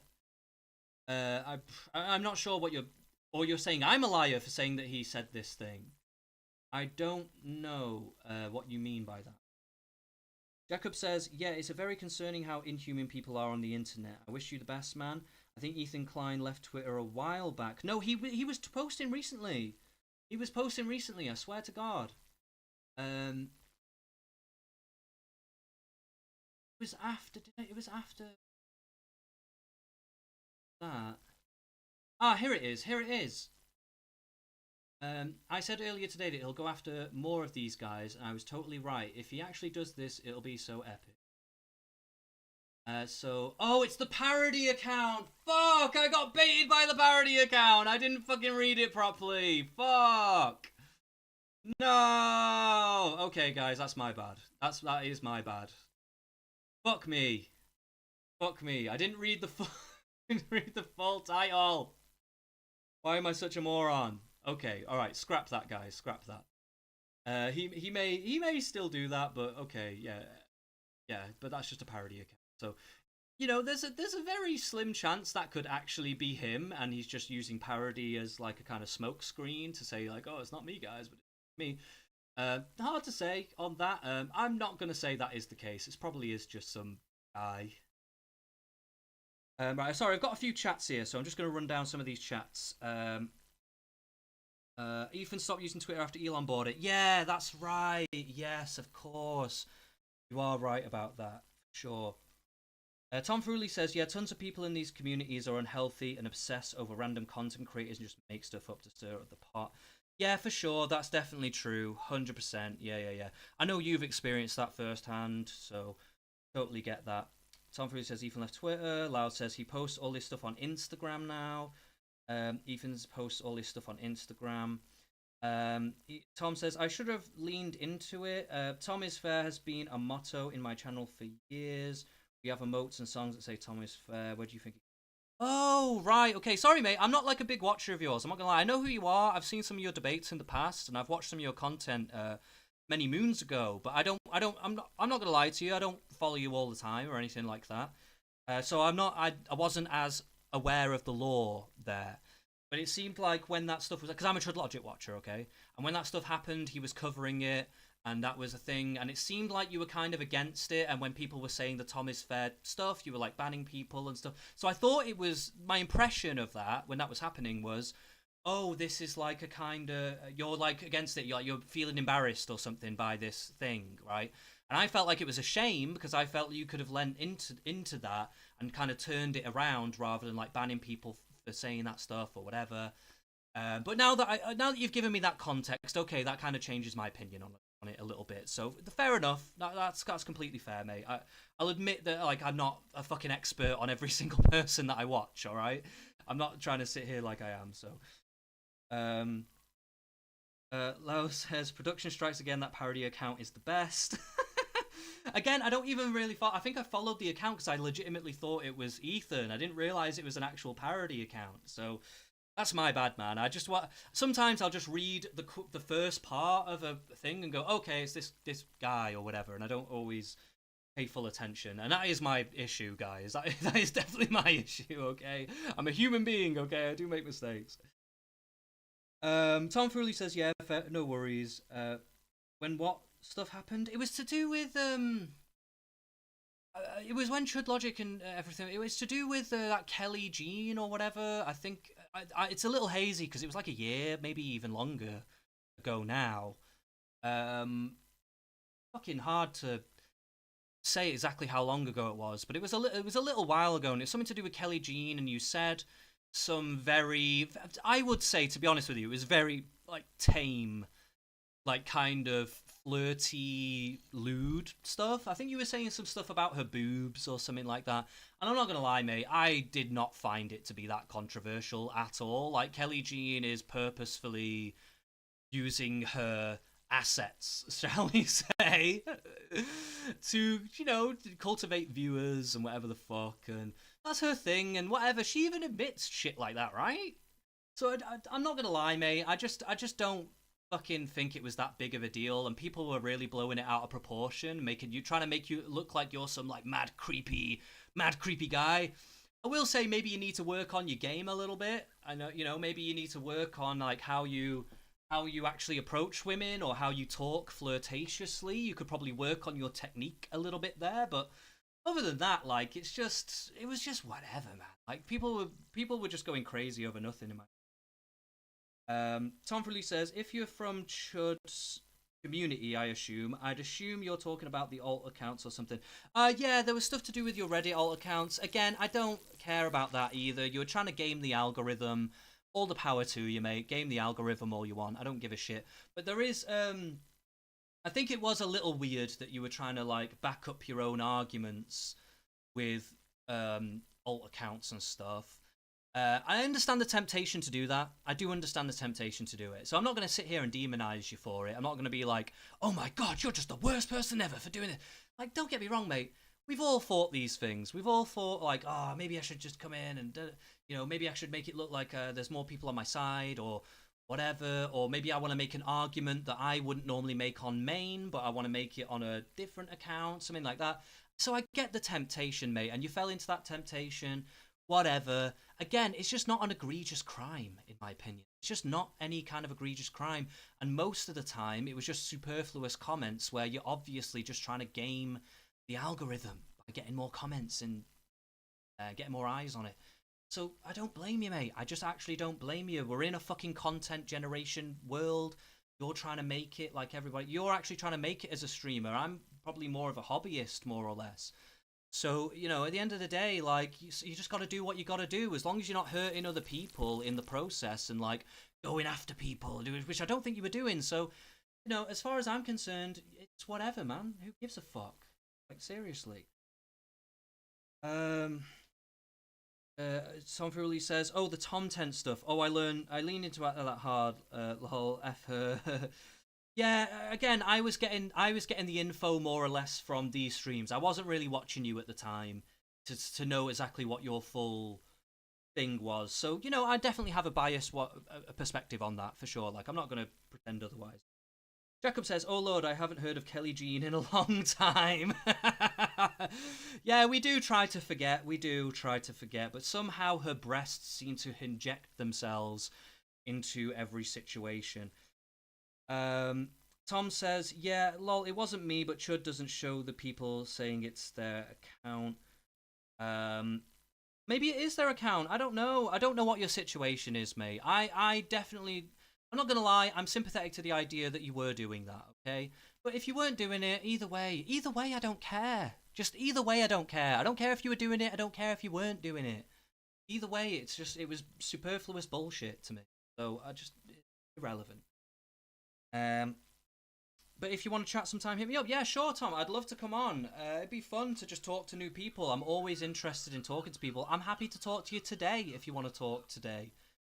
I'm literally just hanging around doing nothing. I was potentially considering going to the circus, but I'm not sure if I can be bothered. To be honest, the weather's not that nice outside. It's warm, but it's like overcast and rainy. So I don't know if I can really be bothered going outside right now. Jacob Appleman says, I'm a tomfoolery alt account. Oh, aren't we all? Tom Tom says, yeah, it's all good, man. I don't care either way either. Yeah, no, it's all good, man. We don't need to keep talking about this. I didn't expect you to come in to my chat, so of course, you know, I had to mention something about it. I'm not gonna pretend to be ignorant, you know. I don't play that game. I don't play that feigning ignorance game. That's for fucking losers who have no spine. Anyway, we've gone through the document.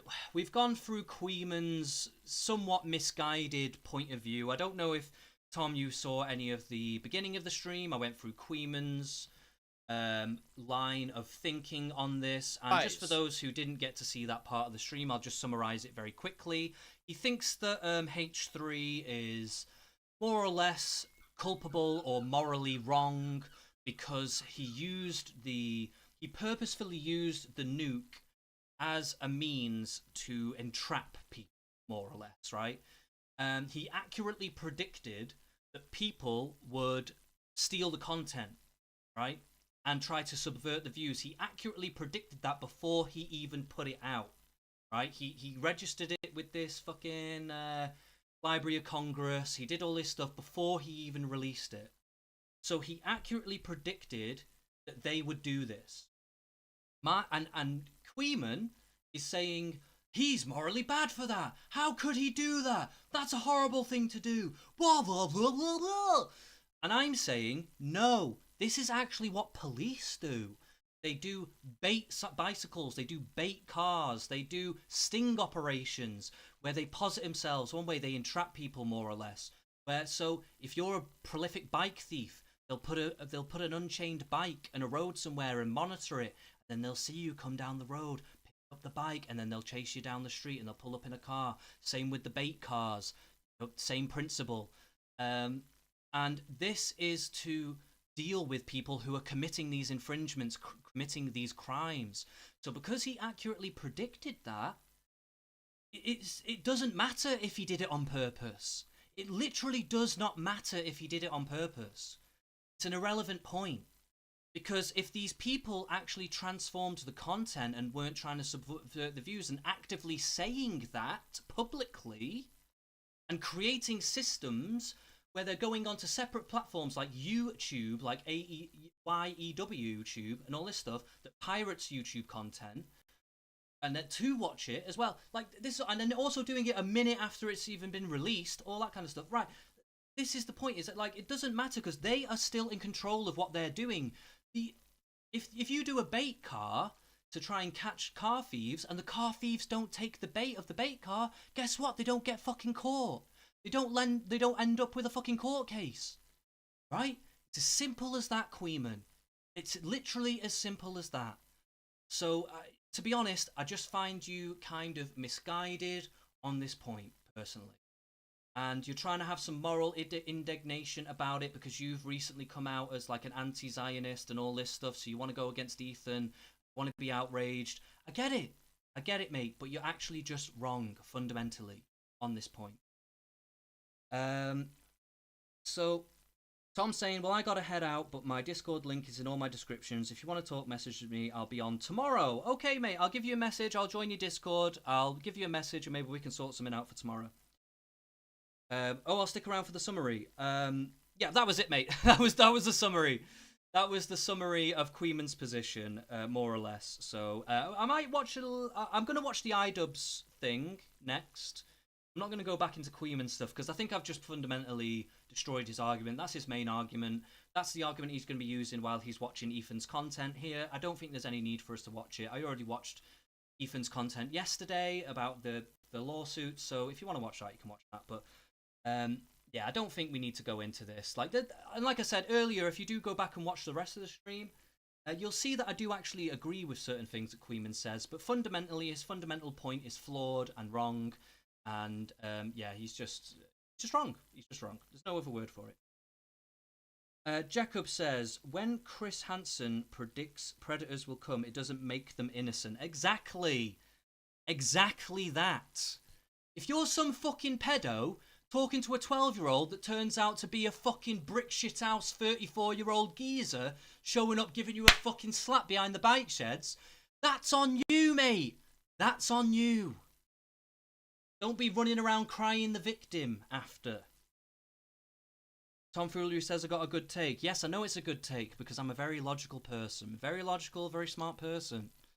So, not in every circumstance, obviously. But you know, I like to keep my wits about me wherever I can. Anyway, Lau says, entrapment occurs when a government official, such as a police officer, uses threats, fraud, or harassment to induce or coerce someone to commit a crime they wouldn't ordinarily commit.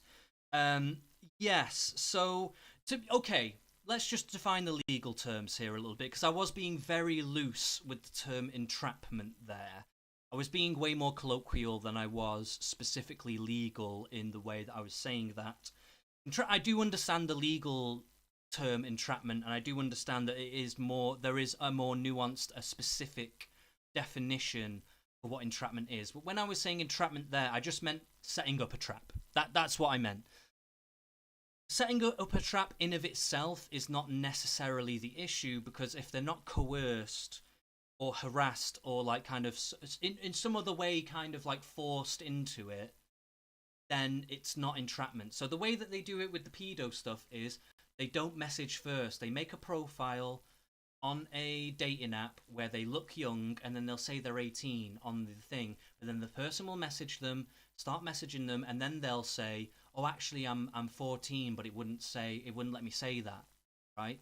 And then it's up to the other person to make the distinction and go, oh, wait a minute, you're not 18? Okay, that's the end of this, and I'm going to block you, and you need to stop doing this, right? That's up to the adult to turn around and have that responsibility, right? If they don't do that, and they continue on, and they have sexually explicit conversations for a person that they perceive to be 14, who they've been told is 14, then yes, that is morally wrong, and they should be in prison because they are probably a danger to society, right? That's where we're at. So, Tom says, okay, I'm out. Have a good stream. Nice one, mate. Thank you for tuning in. Really appreciate it. I'll give you a message later. Jacob says, it's more Khuiman is being loose with entrapment than you are. I suppose, but I don't think he's being legal. Again, I think he's just... Sometimes we use terms in a very colloquial way, and I'm prone to this too. And I think we have to make a distinction, like, as long the context of what we're talking about, you have to understand that, like, when I'm talking about, when people do these things, when I say entrapment, you got to understand that, like, in the context of what I'm saying, because I'm not talking in a legal framework, you got to think to yourself, okay, does he mean legal, or is he just being kind of colloquial? You know, I get it. For the stream, I will be a bit more autistic about this, but in future, I do count on people being a little bit more cerebral and just thinking for themselves and understanding the context of it, right? Anyway, I will stop over-explaining myself because I do have a tendency to do that. I'm sorry, guys. That is definitely a character flaw. Sure. Oh, show. What do you think someone on the... Right, let's pull this back. Okay then, so we've got concern trolling from Idubbz here, and I think I'll top now, off the thankfully stream for with me, this I have the because majority of this. I think this will probably be like kind of passively aggressively attached. This will be like kind of can't get my words out. This will be passively aggressively attached to the situation with H3, right? I mean, that's how it seems to me. Like, there's no way he's putting out a video like this without... And he might not reference H3 directly in this video, because maybe he's not trying to prolong the beef. But we all know he's had the public beef.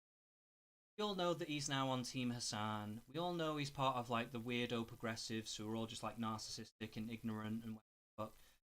So, I would imagine this video is also somewhat related to it. Let's see what you've got to say for it. This video already recorded. This is just a little addendum. I think an addendum is something that you put at the end. It is something you put. But, you know, that's okay.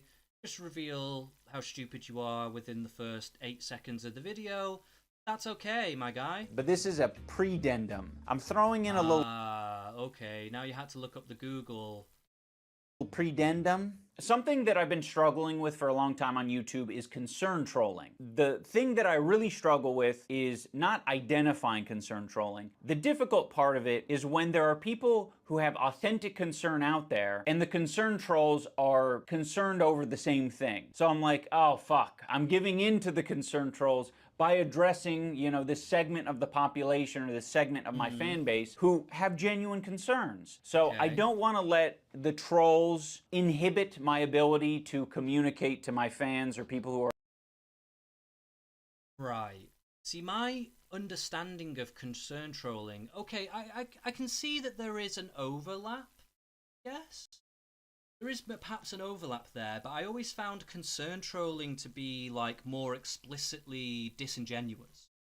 So when somebody's concern trolling, it's more like, so for instance, if I use my own situation as an example, right, where I've been recently made homeless by these extraneous circumstances that are all really fucked up and weird, and somebody comes along and they come into my comments and go, "Hey man, you're like a completely worthless piece of shit, and I fucking hate everything about you, but I really hope that." I really hope that you do well later in life and stuff like that. I really hope that you can turn these things around, stuff like that, right? That is kind of like concern trolling, I guess. It's probably maybe not the best example, but you get where I'm kind of coming from. It's like this kind of fake empathetic, I'm pretending to be on your side, but actually I'm really condescending to you, and I'm actually being sarcastic to you. I actually hate you, but like I'm pretending like I give a fuck about you, kind of a thing. That's more the energy of what concern trolling is. But I don't know if, I mean, that's my understanding. Again, I don't, because this is more like an internet term. I don't know if it really has like a fully fleshed out definition or not. I don't know if you guys in the chat want to give me your take on that, but like I'm. My perception of concern trolling is more or less that. So we'll see if Idubbz has a similar perception. Or confused out there. So I want to talk about Creator Clash. I want to talk about the structure of the business and how it's changed over the years, and just sort of put to rest any of the lies that are being spread out there about Anissa, about me, and about the event. So this is not about concern trolling anymore. This is about Creator Clash. So that was a bit of a bait and switch, wasn't it? Unless he means to kind of show how people who are trolling about Creator Clash, chatting shit about the event, are concern trolls as well. I mean, that could be right. I mean, that could definitely be a thing too. So, you know.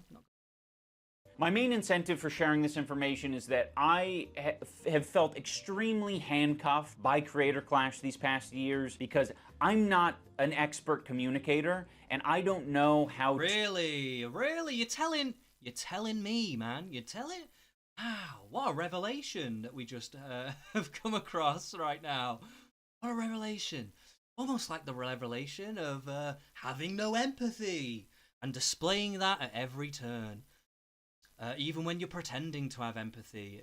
In fact, concern trolling is exactly what Ian did at the end of his content cop, right? Or was it the content deputy? Where he tried to get other people who have been slating and sending harassment to Ethan for all this time. At the end, he did that little bit at the end of the video. He was like, okay, I've asked a few other people to come on and say some nice things about Ethan. But like, it was clearly half-hearted bullshit to just cover their own arse. It was not a legitimate, genuine thing at all. That was closer to concern trolling. That was like this disingenuous, empathetic display, which is actually what these leftoids are the best at. They always give these disingenuous, empathetic positions, and they don't. And it's all about making themselves look good. It's not about the subject. It's not about Gazans. It's not about the Palestinians. It's not about Muslims. It's not about minorities. It's not about women. It's not about the gays. It's not about all this stuff. It's about, I need to look like a good person. Therefore, I need to align my views with the views that people deem as the good guy views. And these guys would flip-flop, generally speaking, whichever way the wind blows, which is expedient for them. So he had already, let's put Ian into context. He had already fallen out of grace with the vast majority of his 7 million subscriber base, right? He'd already fallen massively out of grace with all of them for years now.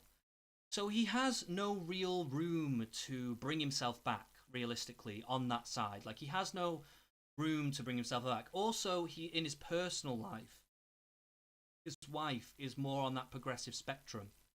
He's obviously been more aligned with that in his own personal life as well anyway. So, in his context, I'm not calling him a grifter, because I don't think that's actually specifically what he's doing, because I don't think he's completely disingenuous. I'm not going to say he doesn't believe some of this stuff.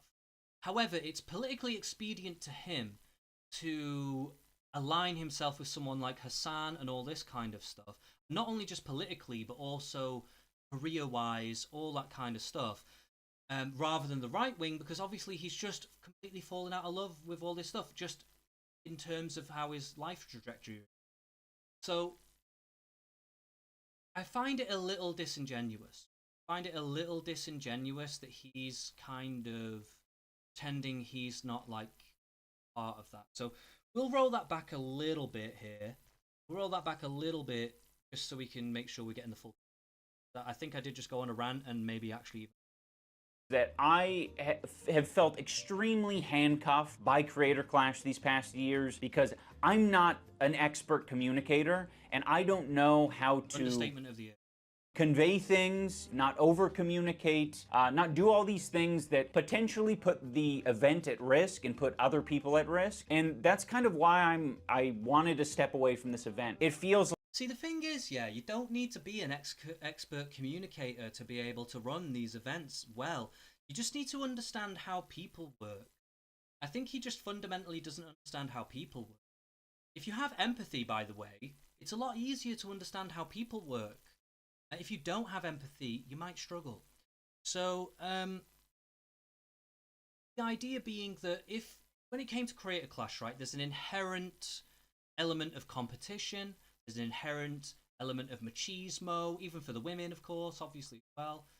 There's an element of you want to create some drama to be able to market it and stuff like that, but they try to do all the opposite of that, which means that they don't really understand how people work. Now, I can understand trying to foster a kind of tongue. To me, the play for them would have been to foster a tongue-in-cheek back and forth between some of the competitors, right? So you've got Dad coming out, whoever he's against, like, have this tongue-in-cheek kind of back and forth, like on the internet, doing some diss tracks, doing some diss, videos or whatever. But it's all for the event. It's all just to drum up things for event. Again, with Sam Hyde, they missed a trick there because, yeah, okay, you might not like his views, but he would actually, his presence and his involvement in that would have bolstered your event, bolstered the intake of money for the charity. So your idea should be to think of the broader, the greater good, realistically, not just your public perception. Oh, I can't have Sam Hyde coming on this Creator Clash and training people and being associated with it, because that'll look bad on me. And I'm the one that runs Creator Clash. I'm the owner, so basically it looks bad on me. That's the issue. That's what they were trying to avoid, is it looks bad on me. I don't want left-wing people coming out of the woodwork going, why are you platforming a Nazi? That's what he was trying to avoid. It wasn't trying to protect the event or the charity. If he cared about the event and the charity, he would have done anything and everything to bolster it, to make it a bigger success, as big of a success as it possibly could be, so that charity could reap the rewards of that. That's not what they did. Like it's inhibiting my ability, like the business side of things, like inhibits my ability to communicate openly and effectively, especially when there's so many people counting on me to, do that well. So it's a lot of pressure, and now I do grant that it's a lot of pressure, and he definitely made a lot of mistakes there. But I just think that like he just needs to be more switched on. And I think he just, instead of just saying like I made mistakes and I probably could have ran it better, instead he's trying to pass it off as I'm just a bad communicator. I don't know. Actually, I guess in a way, that is him doing that. So I will be fair to a degree. Maybe he is kind of trying to acknowledge a flaw here, but I don't think he is acknowledging the real flaw. I think this is a little bit of a cop-out reason for the situation, personally. Because if anything, if he'd said what his real views were, if he came out as this mega progressive and then he had an antagonist like Sam Hyde and stuff like that, that would have worked really well, wouldn't it? That would have actually worked. So that he would have had tens of millions of people watching that, rather than they made like 1 million on that first one, but it probably would have been several million if they'd lent into it. And that's the problem sometimes with these people. They're too scared. They're too cowardly to lean into it. Anissa and I have stepped away from it. I want to just clear the air because I don't feel that same pressure that I did when I was part of. Yeah, and damn what happens to the creators now. Damn what happens to the event organizers now, right? Oh, I'm just a bad communicator and I felt handcuffed by doing this. So fuck all the other guys that were putting it on for me. Fuck all them. I'll just fucking leave it, and then I'll be able to say and do whatever the fuck I want, and damn everyone else, right? Very, very self-centered point of view, to be honest with you. Very self-centered. Of the event. If you look into charity events, they come in so many different shapes and sizes, and there is really no format that is completely obvious. Because realistically, Sam Hyde is actually against Israel. Spoiler alert, guys.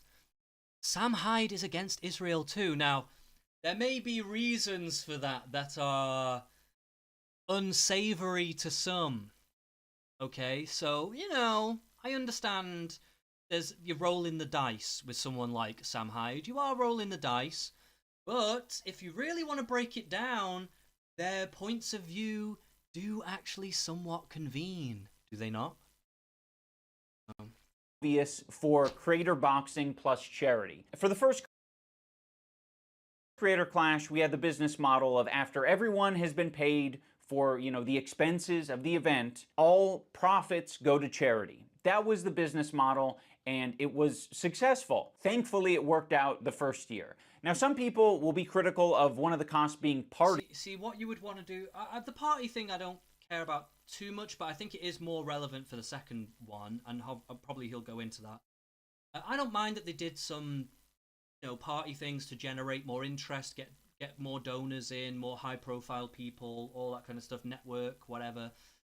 You know, I'm not against that necessarily. They budgeted that in, that's fine. I do think that they should have probably kept that model, but they probably should have fine-tuned it and just gone, okay, we'll have a budget for who we get in on the stream and just give lump sums to people, not percentages. Give lump sums to people. You know, everyone that fights gets like 10k. And if you're in like some of the more hotly anticipated ones, we might give you a bit more, right? I think that's probably fair, and then you can budget that in. You can say primarily this is a charity event, so we're not going to be paying you out of the arse. We're not paying you 50k each. We're not paying you crazy amounts, but we will pay you for, and we'll subsidize the training, something like that, right? That would be a way to budget it that is not fucking killing them financially, right? And that they can probably more realistic. Maybe he'll say something along those. Maybe I'm pause Andying myself here, but we'll see what he has to say. For Creator Clash 2 and actually Creator Clash 1, because that's where we got the idea from. It was very successful for Creator Clash 1, or the event was successful. We don't know if the party worked to encourage people to promote the event, but that was the idea. You get a bunch of creators to show up to a fucking hotel the night before their fight, and... Yeah, exactly. This is what I was saying, yeah. They're just drumming up more shit for it. Whether that's successful or not is another question, but I can see the intention.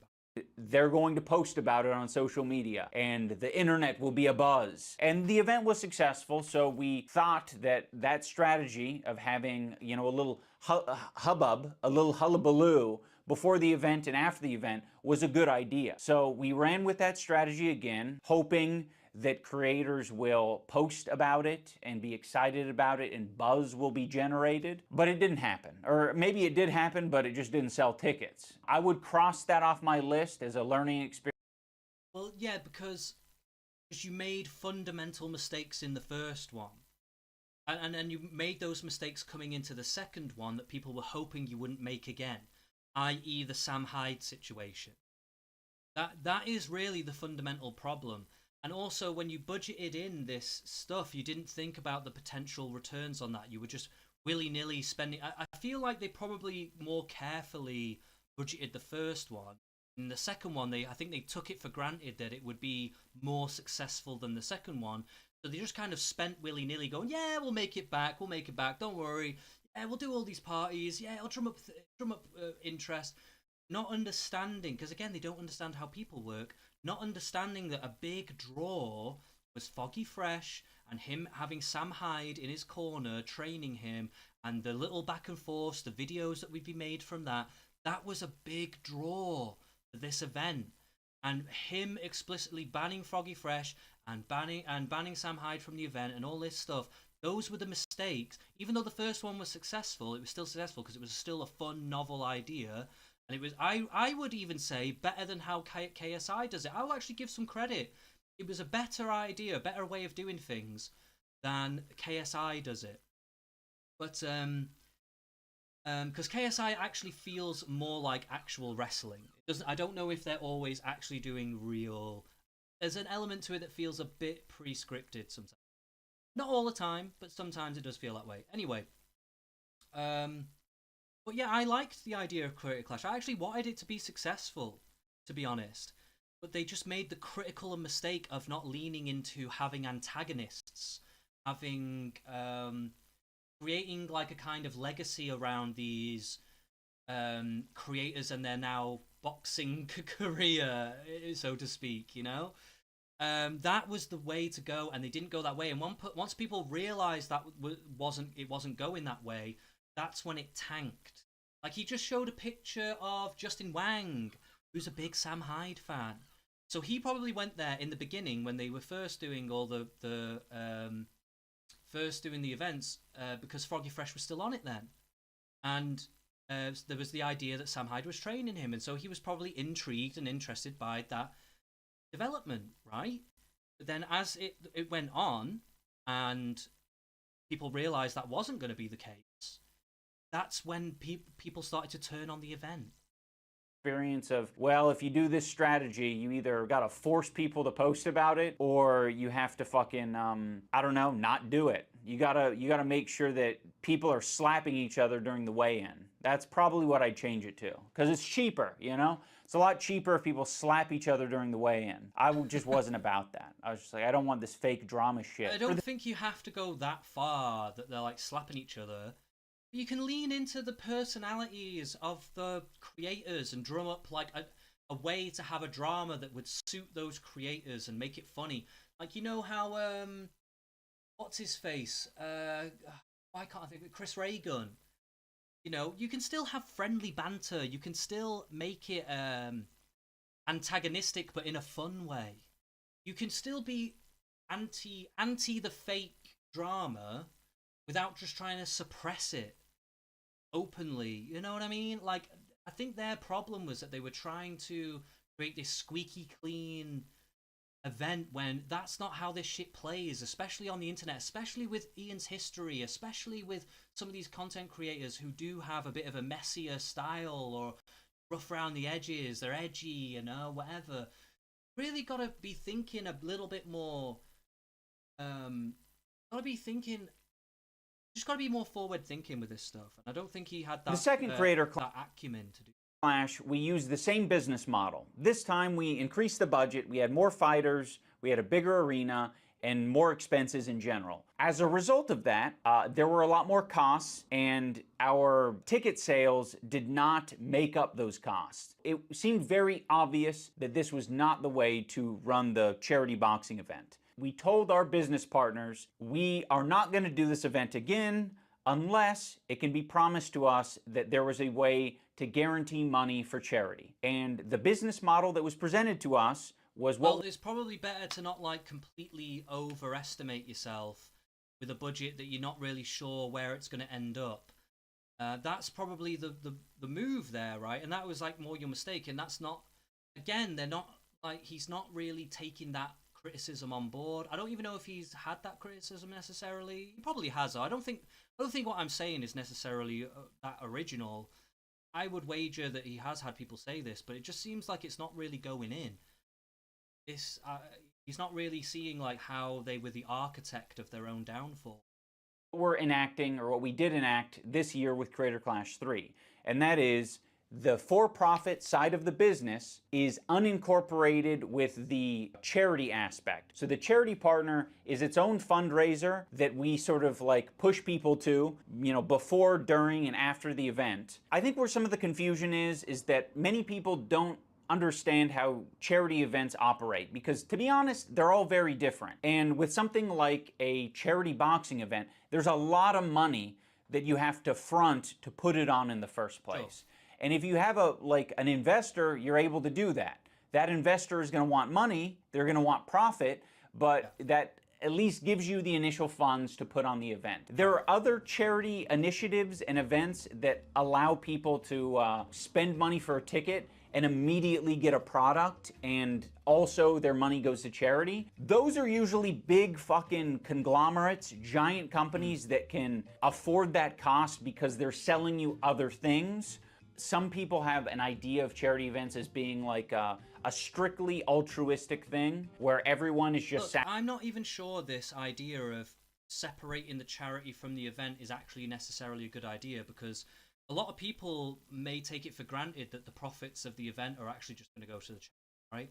And so even if you try to push that idea, the likelihood that they're going to just independently, they're going to buy the ticket, but then also independently then donate to the charity as well. I do think that's probably misguided. You probably shouldn't do that.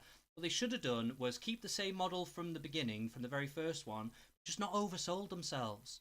They should have been more realistic. I think that's much the long and short of it. Sacrificing their time and energy and money for the charity. To put on a boxing event costs a lot of money. And even in other examples like GDQ, Games Done Quick is a charity event, but they're not like a charity themselves. You know, they run a business and they partner with a charity and they fundraise for the charity. They send people to the charity, and thankfully they have, you know, multiple ways of being paid and paying the people who are running the show. That might be through payment from the charity, that might be through their own like Twitch stream or merchandise. I just know that for a charity boxing event in the form of Creator Clash, there aren't too many ways to recoup your money other than ticket sales.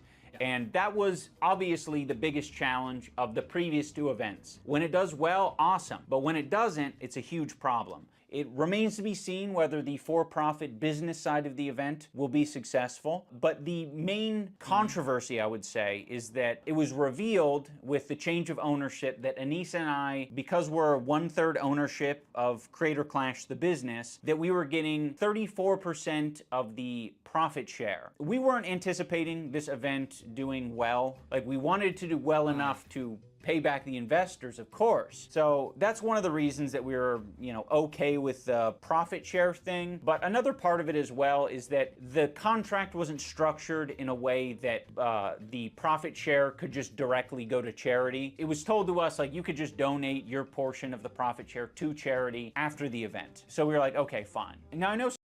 All right. Sorry, I am kind of letting him say his piece here a little bit, because there's a lot of points he's making all at once, and I kind of need him to get his point out before I can really respond to it. But I'm really not understanding. Maybe I'm just being dumb here, but I'm not really fully understanding like why this matters. Maybe I'm just lost in the sauce here. I don't know if anyone is still in chat and maybe wants to illuminate this for me. Like, why would it matter if they have a 34% profit share? I guess it's the idea that they that all the profits are not necessarily going to charity, which I guess would kind of fly in the face of this model that they said that they. So, but I don't know when he means when this profit share thing came in. Did that come in the third one, or did that come in on the second one? I can't tell. He's kind of muddied the waters there, or maybe I just missed it. I'm sorry. People will find it hard to believe that Anissa and I were just going to give our portion of the profit share to charity. There's nothing I could really say to, I think, convince them otherwise. It was up to our discretion at the end of the day, and if you don't believe us, I can't say anything that'll change your mind. I guess my only appeal is that year one, we made a bunch of money for charity, and I just got the fighters pay like everyone else. In year two of the event, we definitely got nothing. So yeah, having said all of this, I know that there's probably a lot of you out there who honestly don't. I know they did still try to raise money for the charity after the fact and stuff like that. But it seems like instead of actually fully learning from that, they just tried to again like mitigate it even more, and it's more about trying to mitigate their criticism and their public personas, like, oh, we need to be squeaky clean kind of a thing, rather than just going, okay, we'll do what we did in the first one, but we're not going to overshoot ourselves, we're going to do this, we're going to do that, and we're going to improve the thing, blah, blah, blah. Instead, it was more about how do we protect our public image. That's why they went the road they went down, where they separated the profit of the event and the charity. Yeah, I don't know if I like this. Don't care, and you're just like, you want to see boxing, or you just want to see regular videos. I get that. For my soul, I needed to communicate it. So yeah, that's a big relief for me. I mean, I'm very happy that, you know, this year money is being raised for charity, and I'm glad to know that it's already more successful than, than year two. Mission accomplished, as far as I'm concerned. Good, good. That's a silver lining. I responded to his personal attack with a joke, and then Okay, so now we're getting into the concern trolling part. I'm just going to take a quick pee break before we get into this, because obviously now we're getting to the actual core of the video. So we spent about, not quite 50%, but we've spent a good like 40% of the video talking about some other shit that is not relevant to what this video is meant to be about.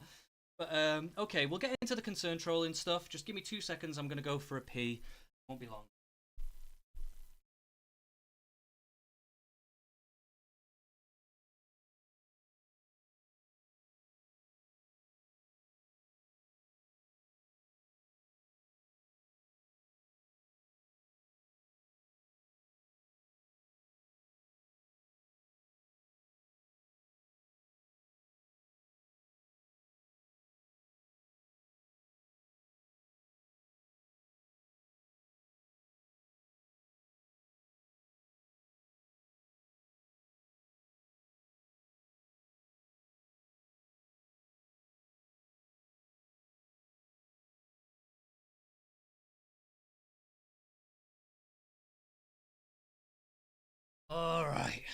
All right, we're back.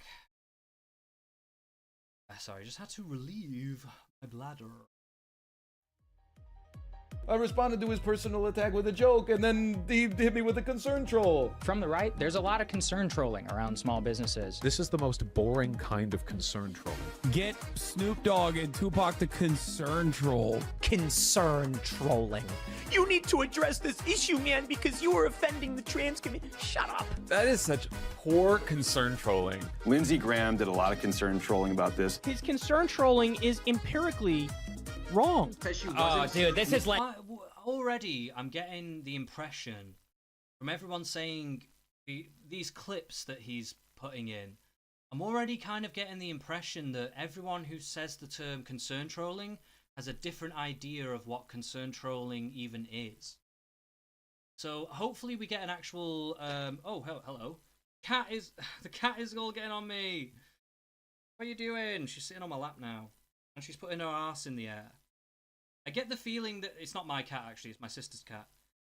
But, I get the feeling that my sister's cat is a little bit hot for me. I'm not going to lie. And, unfortunately, I am not a furry, so it's not going to happen. Sorry to turn you down. Maybe in another lifetime. Maybe if I get reincarnated as a cat. Ow! Don't use your claws on me. Stop it. No, okay. Get off now. Digging a friggin' claws in my leg. Yeah, I get the vibe. Yeah, maybe I get the vibe that people are using different terms. They have different definitions of what they mean concern trolling is. So I want to actually, I assume that Ian will actually try to define what concern trolling is, but like the hardest concern trolling I've ever heard I of. will briefly just restate what I believe concern trolling to be. Concern trolling is like kind of this disingenuous kind of empathetic display where in reality they're actually just condescending to you, or it's like a concern that's not really real, or something like that. Like that's kind of my conception of it. I will say it's not a term that I use a lot, really. This idea of concern trolling is not something that comes up for me a lot. Maybe if I encountered it more, then maybe I would, but I just don't. It's not really a thing for me. So maybe that's why I'm struggling to understand the definition. But because it's kind of like a colloquial internet term, I'm struggling to know if anybody has like a matching definition. My entire life, dude. You don't answer to the concern trolls. Concern trolling about homeless people. This guy's an example of a concern troll. Concern trolling about fairness. They sit on the sidelines and they concern troll. It's basically concern trolling. Because it is a way to potentially discredit. It is potentially a way to discredit legitimate concerns as well, right? So I don't know. It's I'm struggling to know where I fall on this concern trolling concept. To be honest with you. I'm not saying that it doesn't exist, because I think it absolutely does exist. But I think that there's definitely a way most of these people can easily wipe away valid criticism by calling it concern trolling, right? Because a lot of people do concern troll. Concern trolling. As concern trolling. Concern trolls. Concern troll. Concern trolling. Concern trolling. Concern trolling. Quintessential concern troll. That was some expert concern trolling. Yes.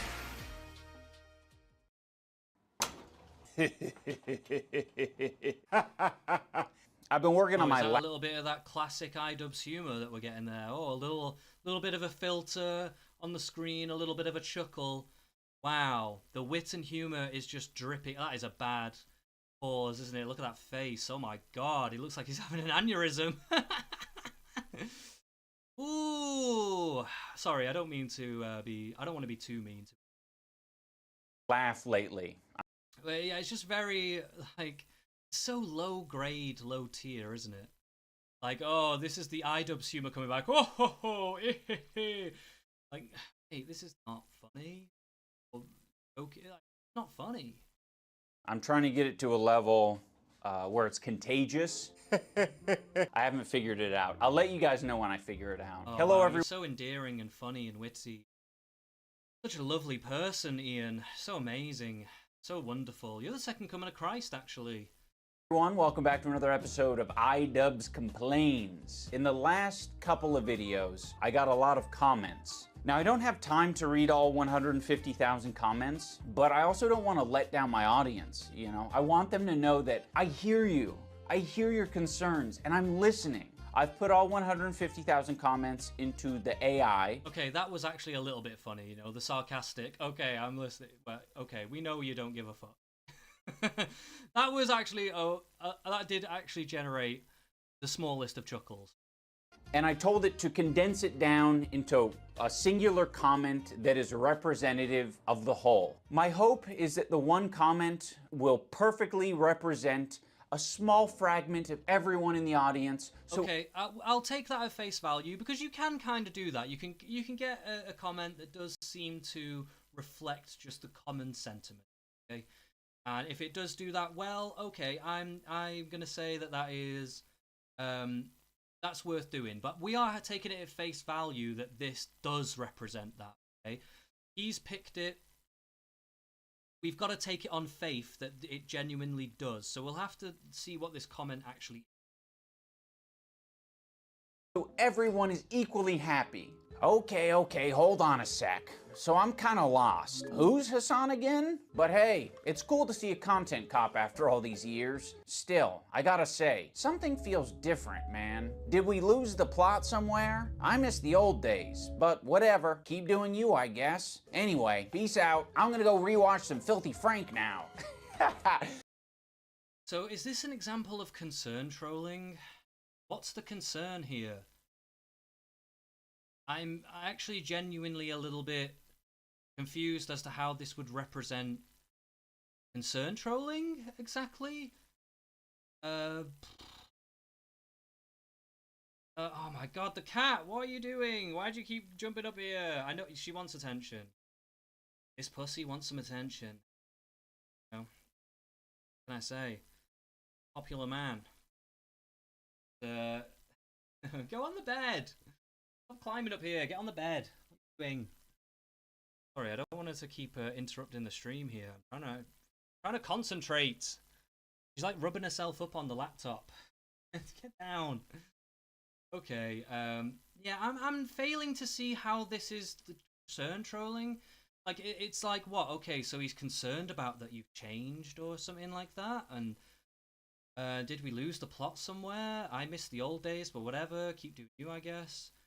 I don't see how this is really concern trolling, I suppose.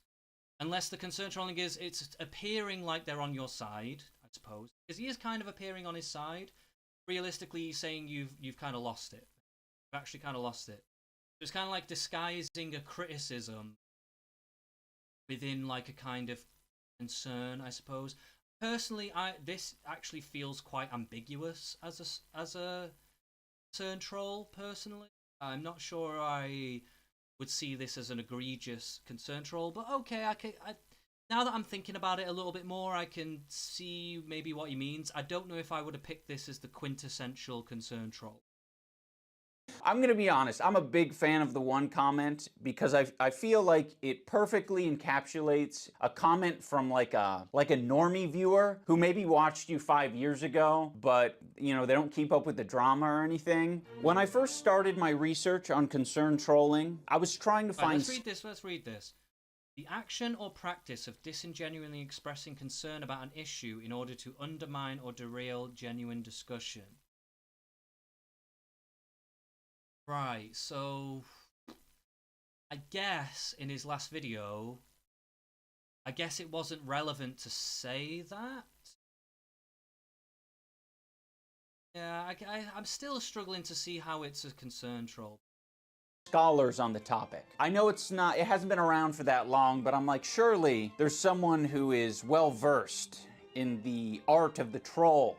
He's mastered that art of trolling. To my surprise, the scholar on this topic is Anita Sarkeesian. Yeah, it's been almost a decade since like the Gamergate time, and go figure, the white guy 8 years later is like, I think Anita Sarkeesian was kind of onto something. There's a lot of assholes on the internet, and they're kind of misogynistic too, I think.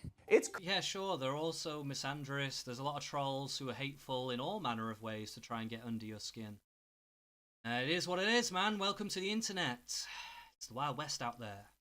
Crazy what a little CTE or the love of a woman will do to you. Unfortunately, that's not the only species of concern troll out there. The most obvious definition for concern trolling is when someone is pretending to be concerned about a particular subject or cause, when in reality, they don't give a fuck. They're just doing it to either get attention, start a fight, derail a conversation. To be honest, it's very effective, because back in the day, you could identify someone trolling pretty easily, and you can kind of scroll past it. They'd have a name like Shit as Fuckus, and they would say fake and gay. But nowadays it feels like the average troll... How is that a concern troll? That is just a troll.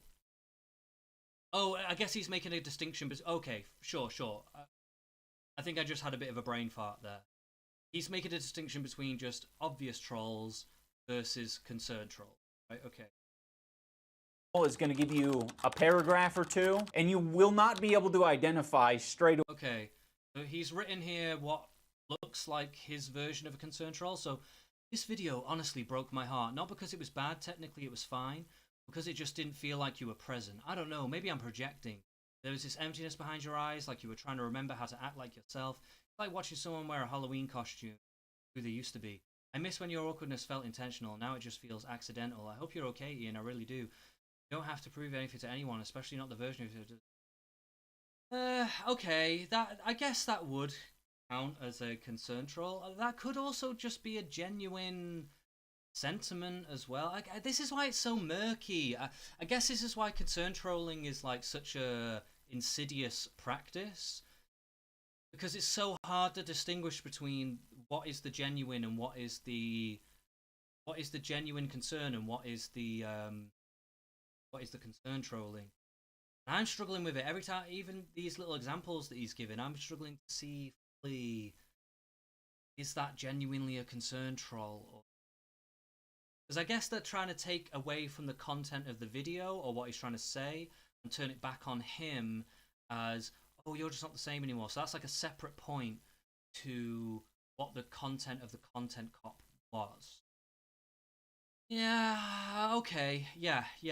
I see where it's the way if someone is fucking with you or not. Do they hate me? Are they making a point here? Should I rethink my behavior? What the fuck? It seems like they'll oftentimes give... Yeah, I guess there's like a kind of gaslighting element to it. Hey man, you know what? Again, I'm not a big Ian fan. I'm not a big Idubbz fan. But I'll always be fair. I will be fair where necessary. And at the moment, he is in a valid point, I think, actually. Give you their fan resume to like prove that they're not just some random hater, right? They're not a troll or a hater. They're a fan who's been supporting you since the Kickstarter crap era. They've been supporting you since you made a NFT of your ball sack. I've been subscribed since the Overgrowth Let's Plays. Hello everybody and welcome back to more Overgrowth. Just want to say that this video really missed the mark. Hope that you can do better. Hope that you can do better is such a great thing to say. It's like, you're a piece of shit. Part of the reason I want to share this is because I know there are a lot of creators out there who have to deal with this on a regular basis. They have to be the ones to differentiate between authentic and inauthentic. And a lot of the time you just gotta fucking flip a coin or just ignore it outright. Yeah, I would largely just ignore it, to be honest. I would just largely ignore that, unless you just have a funny comeback. You know, if you have a funny comeback, you know, fuck it, get your comment in the comment section and boost that algo, you know what I'm saying? Start a fucking flame war. You got to.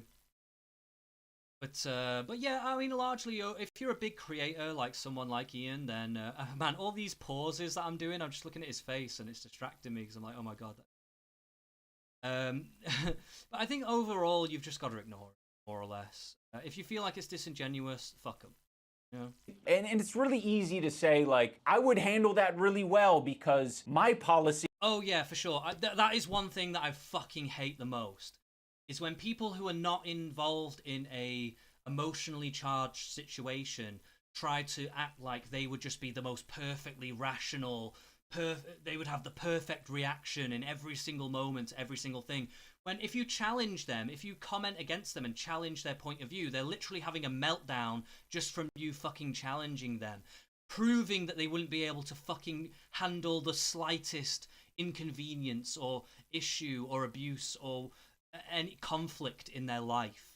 Right? So it's just complete nonsense. Is to not give a shit about any of it. But obviously, if you do want to have some sort of relationship with your audience or the internet in general, you do have to give some percentage of attention to what's being said online. That's going to be different for everyone. Now, some people might be worried that I'm giving new strategies to all the trolls out there. But don't worry, they already know these strategies. This is kind of like I think this is in all of us, right? Like, if you want some attention, you're going to figure out a way to get the attention. Sure. If you want to fuck with people, you'll figure out how to fuck with people. Yeah. This isn't like some secret sauce, really. There's a few different strategies of dealing with concerned trolls. You can obviously, you know, try to look into their post history, and if they don't come across as credible, if all their post history is wiped, then you can just say, I'm going to err on the side of you're trolling me. When I listen to Tim Pool, he has like a little bit of a theory on, you know, the left versus... Good rule of thumb, by the way, good rule of thumb.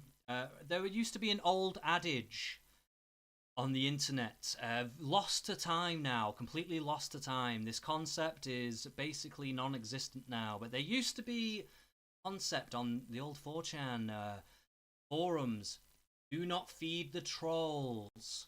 And I think a lot of people could stand to learn that these days. I think they're really good. Versus right, and who is doing more concern trolling? The right has their concern trolls, but it's rare. It rarely happens. On the left, it's endless because people like Patton Oswalt don't care about principle.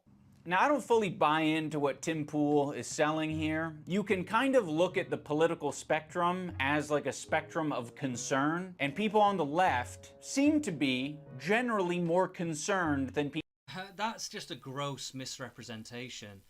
It's more that people on the left and people on the right have different concerns.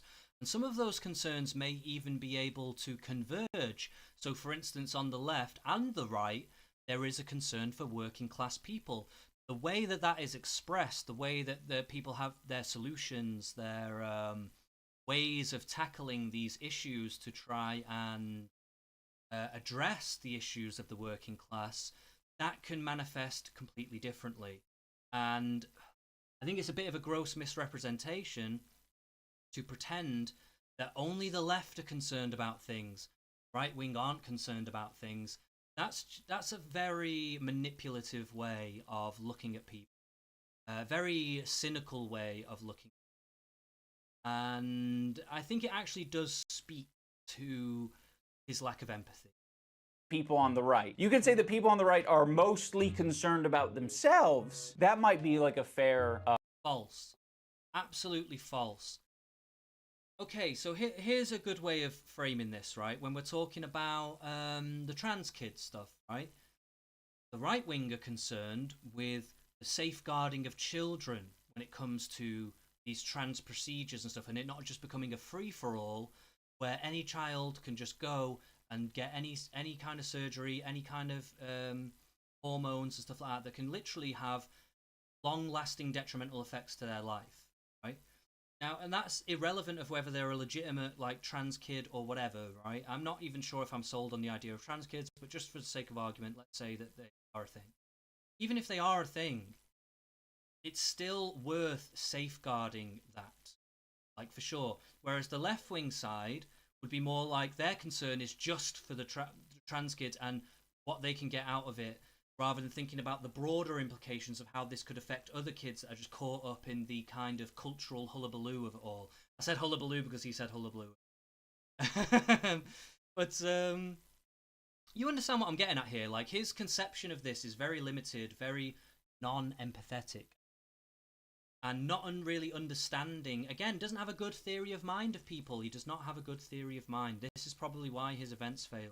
Assessment. If you're somewhere over here where Tim Pool's at, all you gotta do to concern troll him is take one step to the left. That's it. I think concern trolling is in the eye of the beholder. With this example, Seems you have contextual.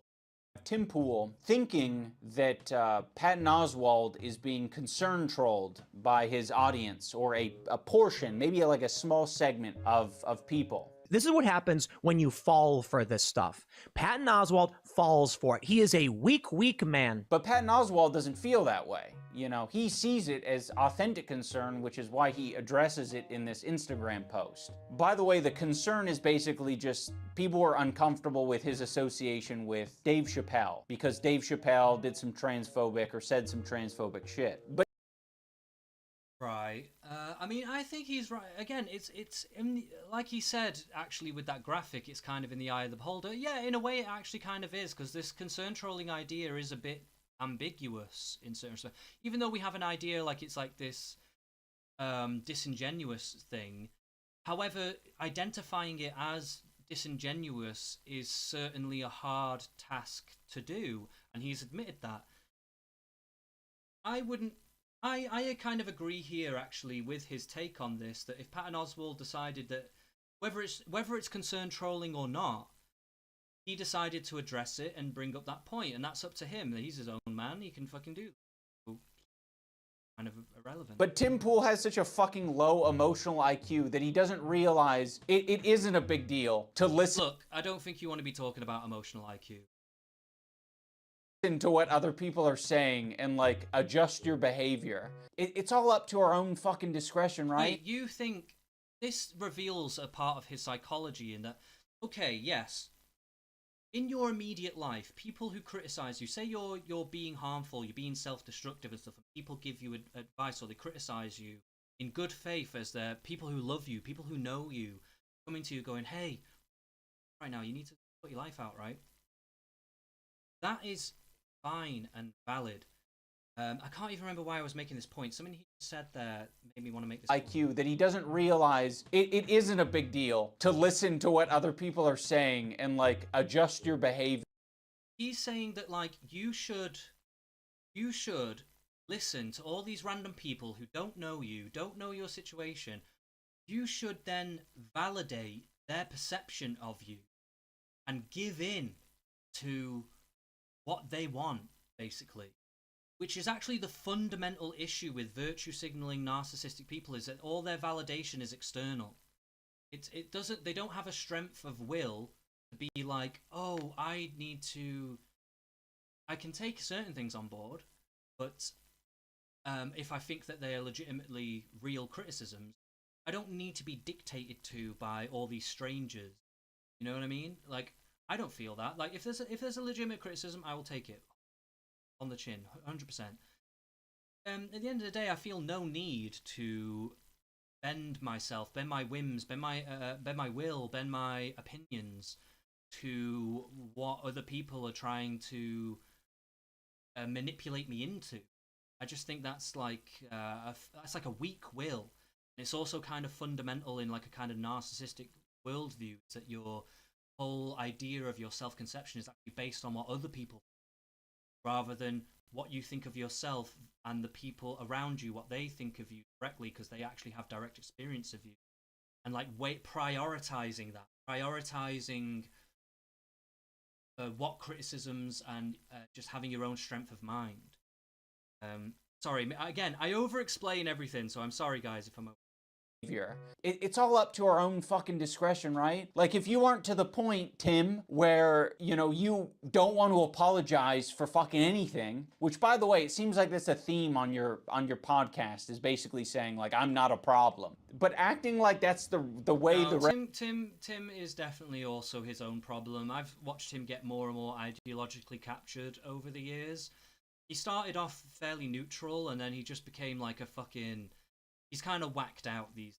I'm not gonna lie. I'm not a huge Tim Cast fan. I was never a huge fan in the first place either, but I did follow him for a little while. Thought he had some base takes for a while, but then once I realized he was getting more and more ideologically captured, that's when I was a bit like, okay, I can't really be validating all. This is a bit, you know. I just kind of stopped watching. Rest of the world needs to operate. It's like, I think Patton Oswalt is doing just fine operating the way he's operating. Wallow in it. Okay, Patton Oswalt? Never tell an offensive joke again. Never cross the line again. Good luck trying to figure out where that line is. Good luck. You won't find it. You give in to the concern trolls, and you will never work again. Okay, even despite everything I just said about Tim, that is a valid point. I don't think that Patton Oswalt will never work again. That's silly. I do think there is something of a slippery slope where you are kind of neutering yourself if you give in to some of this stuff, and it's probably not worth doing that. Like, you could be compromising your own authenticity by giving in to them. I don't think that's actually... I think it's better, even if you're actually kind of hateful, bigoted, whatever it is, prejudice and all that stuff, classist, whatever. I think a lot of times it's usually better to kind of wear that on your sleeve and be authentic, and then get called out for that.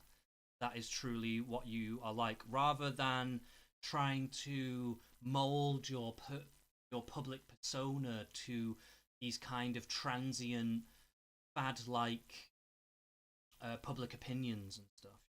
It's so fucking funny, too, because Patton Oswalt has been doing comedy since Tim Pool was in fucking diapers. What the fuck are we talking about? Can we please, like, I don't know.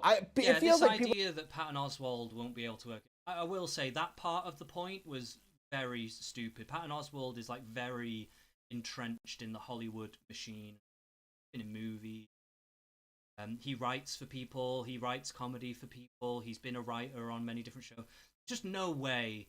Patton Oswalt, I think he was even on SNL and stuff. There's just no way that like Patton Oswalt is like suddenly not be able to gave into that part was.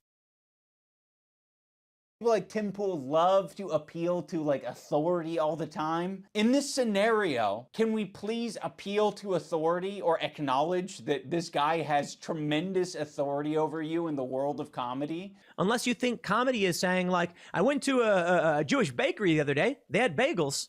Really good, really good. Really impressed with it. That's the comedy you're headed for. That's the joke South Park made. And even South Park has started pulling its punches. Let me tell you about the real world, my friends. Get woke, go broke. One of the reasons that I'm bringing this up... Oh my god, it's such a cringe phrase, isn't it? Like, there is like an element of truth to it when like you neuter this authentic expression and you make it so that only certain views can be expressed or whatever. Again, it's kind of like this spiritual uniqueness that is like castrating people's genuine thoughts and feelings and stuff. That, in my opinion, in order to be an authentic person, you have to be willing to put yourself on the line and be a bit offensive, say the wrong thing, and then be corrected later. You can't go around treading on eggshells forever. You've got to gain a spine. You've got to have some self-respect. I think that is so fundamentally important, and giving into all this shit does, more or less, it does start to kind of break down society, where you're kind of empowering these concern trolls, for a lack of a better word. You're kind of empowering that. So yeah, there's a point to be made with what he's saying, but I just feel like Tim says it in the most cringe soundbite way possible. Up is because after the content cop, I noticed a huge influx. By the way, guys, everyone that's in the chat, I see there's 5 in the chat, I think. Get in the chat, I'll respond to chat. I'm not unfriendly to chat, I'm watching chat. Will respond to anybody's thoughts on this. Think I'm wrong. If you think I'm just chatting shit, get in, I'll argue with you. It's all good, it's all good.